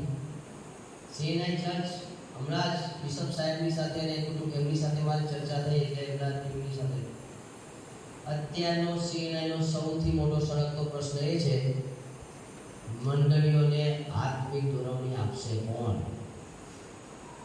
એટલા માટે રિટાયર્ડ પાલક સાહેબોને અને ઉપદેશકોનો આપણે સહારો લઈ રહ્યા છે. કેમ? હોસ્પિટલોમાં આપણા બાળકો છે, બીજી નોકરીમાં આપણા બાળકો છે, સમાજમાં બહુ સારું પ્રમાણિકતાથી કામ કરી રહ્યા છે. આ જગ્યા ખાલી પડશે. સમજો કે અહીં કોઈ સેવક જ નહીં હોય તો તમે શું કરશો? બધા ખાલી ગીત ગાશો? સમજાવનાર કોઈ છે નહીં. ઈશ્વરને તમારા બાળકોની જરૂર છે, ઈશ્વરને તમારા નાણાંની પણ જરૂર છે. તમે નાણાં પૂરતા નહીં આપો ને તો આ સેવકોનો પગારે બરાબર નહીં થાય. સમજ્યા? હું ઓછા પગાર આપીશ, મંડળીમાં ઓછો પગાર આવશે, ત્યાં હું ઓછા ભરાઈશ અને એ પ્રમાણે બધાનો પગાર થશે. હું વધારે આપીશ, દરેક વ્યક્તિ પોતે વ્યવસ્થિત આપશે, એ ડાયોસિસમાં જમા થશે, ડાયોસિસ કહેશે આ બધા જ પગાર છે, ચલો બાળકોનો પગાર સારો હોય કે જેથી એમની બીજી જરૂરિયાતો પૂરી થાય, જેથી બીજી રીતે એમને મદદ મળે, જેથી એમના બાળકો પણ ભણે, જેથી એમની બીજી નાની મોટી જરૂરિયાતોમાં એ લોકો મળે. આપણે તો થોડું મોટું વધારે કામ કરીશું પગાર વધશે, પણ એમને તો વધવાનો જ નથી. તમને ખબર છે વર્ષમાં કેટલો પગાર વધે? 200 રૂપિયા, 100 રૂપિયા વધે નહીં વધે કોઈ ગેરંટી નહીં. તમે હડતાલ ના કરી શકો, તમે કહી ના શકો, કારણ કે કોઈ સાંભળે નહીં. આ જ છે સાહેબ, આવી લાઈફ છે, આવું જ જીવન છે. આપણી જવાબદારી છે કે આપણે એમાં ચોરી બિલકુલ કરીએ. આપણે વધારે નહીં આપવા, પછી છે તો આપો, દેવનું છે દેવને આપો, પ્રમાણિકતાથી. ઓકે, તો કયા પ્રકારનું કુટુંબ આપણી સાથે, આપણી પાસે કયું કુટુંબ છે? થોડુંક લાંબો વિષય છે પણ હું એને જતો કરું છું, પણ મારે તમને આ પિક્ચર બતાવવું છે. આ જે પિક્ચર છે એ બહુ જોવા જેવું છે. આનું નામ છે કેલ્વિન કાર્ટર અને આ માણસ ફોટોગ્રાફી કરવામાં બહુ માહિર હતો, જબરજસ્ત હતો. આ ફોટોગ્રાફર છે, બિગ બેંગ ક્લબનો એ મેમ્બર છે. બહુ પૈસા મળ્યા એને, એટલા બધા પૈસા મળ્યા અને એવોર્ડ મળ્યો આ પિક્ચરના કારણે. આફ્રિકામાં આ બાળક મોટું છે, એ કોઈ જગ્યાએ ભોજન મળી છે, ભોજન ખાવા જાય છે અને એની પાછળ આ છે ગીધ, જેનું ભોજન એ આગળનું બાળક છે. આને ફોટો પાડ્યો, એની ટીમને બતાવ્યો. કેલ્વિન કાર્ટર કહે છે મને સરસ ફોટો મળ્યો છે. એ ફોટો મ્યુઝિયમમાં લઈ ગયા, બધાએ બહુ એને જબરજસ્ત રીતે વખાણ્યો. આટલો સારો ફોટો, આટલો સારો ફોટો, જોરદાર જોરદાર. એને એવોર્ડ મળ્યા, એને માન મળ્યું, એને તાળી મળી, એને પૈસા મળ્યા, બધું મળ્યું. બહુ ખુશ, સૂટ બૂટ પહેરીને ખુશ થઈને ફરતો હતો. એના હાથમાં મેડલ છે, બેસ્ટ ફોટોગ્રાફર. એક સ્ત્રી પત્રકાર એની પાસે આવી અને પૂછે છે કેવિન, તે જે ફોટો પાડ્યો બહુ સારો છે, પણ મારે એ જાણવું છે કે પછી આ જે બાળક જેવું દેખાય છે એનું થયું શું? એ ભોજન માટે ગયું કે શું થયું? કેવિન કહે છે કે હું અને મારી ટીમ પછી એ જગ્યાએ ગયા, ત્યાં ગયા અને અમે જોયું તો અમે એ જોયું કે એ સમયમાં આ ઘી અને આને અડધું ખાઈ નાખેલું, જીવતું જ ખાઈ ગયું ઘી. પેલી લેડી એટલે કે પેલી સ્ત્રી પત્રકારે પૂછ્યું કે કેવિન, તે ધાર્યું હોત તો તે એ બાળકને બચાવ્યું હોત, પરંતુ તારા ફોટોગ્રાફીમાં એટલો બધો વ્યસ્ત હતો, ફોટો પાડવામાં એટલો બધો વ્યસ્ત હતો, એ મેડલ લેવામાં એટલો બધો વ્યસ્ત હતો, એ માન લેવામાં એટલો બધો વ્યસ્ત હતો કે તારી સામે જ એ એક માણસનો જીવ જતો રહ્યો અને તને કઈ ખબર જ ના પડી. તમને ખબર છે કેવીને શું કર્યું? એ બેને એવો ધારદાર વાત કરીને તો કેવીનને ખોટું લાગી ગયું. એને બહુ અંદરથી દોષ ભાવના થઈ અને એને આત્મહત્યા કરી કે હું આવો માણસ, એક માણસને બચાવવા માંગતો તો મેં બચાવ્યો નહીં, એક માણસને બચાવવા માંગતો તો મેં બચાવ્યો નહીં. મને એ બતાવો કે ઈસુનો સ્વીકાર કર્યા વગર ના જીવન જીવનારા આપણી આસપાસ કેટલા લોકો છે? આપણે એમને બચાવી શકીશું કે નથી બચાવી શકીએ? આપણી પાસે ટાઈમ છે? આપણે ખેતીવાડીમાં, ઢોરઢાકમાં, નોકરીમાં, અભ્યાસમાં, જીવનશૈલીમાં એટલા બધા વ્યસ્ત છીએ કે આપણે બચાવવા માંગીએ તો પણ આપણે બચાવી શકતા નથી. કેવિનને તો ખોટું લાગ્યું, આપણને તો ખોટું નહીં લાગ્યું, ભલે ન મળતું. અગ્નિ ખતરનાક છે. આજે આપણે નર્ક ઉપર જોવાના છે, બહુ ખતરનાક છે. તો જ તમે વધારે તમને સમજશો. અગ્નિ બહુ ખતરનાક છે. એટલા માટે તો ઈશ્વરે બચાવી લો. કોઈ વ્યક્તિ, તમારા પતિને બચાવી લો, તમારી પત્નીને બચાવી લો, તમારા બાળકોને બચાવી લો, તમારા માતા પિતાને બચાવી લો, તમારા ભાઈ બહેનને બચાવી લો, તમારા પડોશીને બચાવી લો, તમારા ગામના કોઈ વ્યક્તિને બચાવી લો, તમે જ્યાં નોકરી કરો છો ત્યાં બચાવી લો, તમે અભ્યાસ કરો છો ત્યાં બચાવી લો, તમે જ્યાં કંઈ છો ત્યાં માણસો છે જ. થોડોક સમય કાઢો, થોડીક હિંમત બતાવો, થોડીક પ્રાર્થના કરો, ઉપવાસ પણ કરો, કંઈકનું કંઈક કરો ને કોઈકને બચાવી લો. એક દિવસ ઈશ્વર આવશે ને આપણી પાસે હિસાબ માંગશે. હે ને? કહે છે જુઓ, પ્રકટીકરણ 22:12 કહે છે હું આવું છું. કોઈક વાંચો પ્રકટીકરણ 22:12. હું આવું છું, મારા હાથમાં બદલો છે, હું આપીશ. કોણ વાંચશે? હા,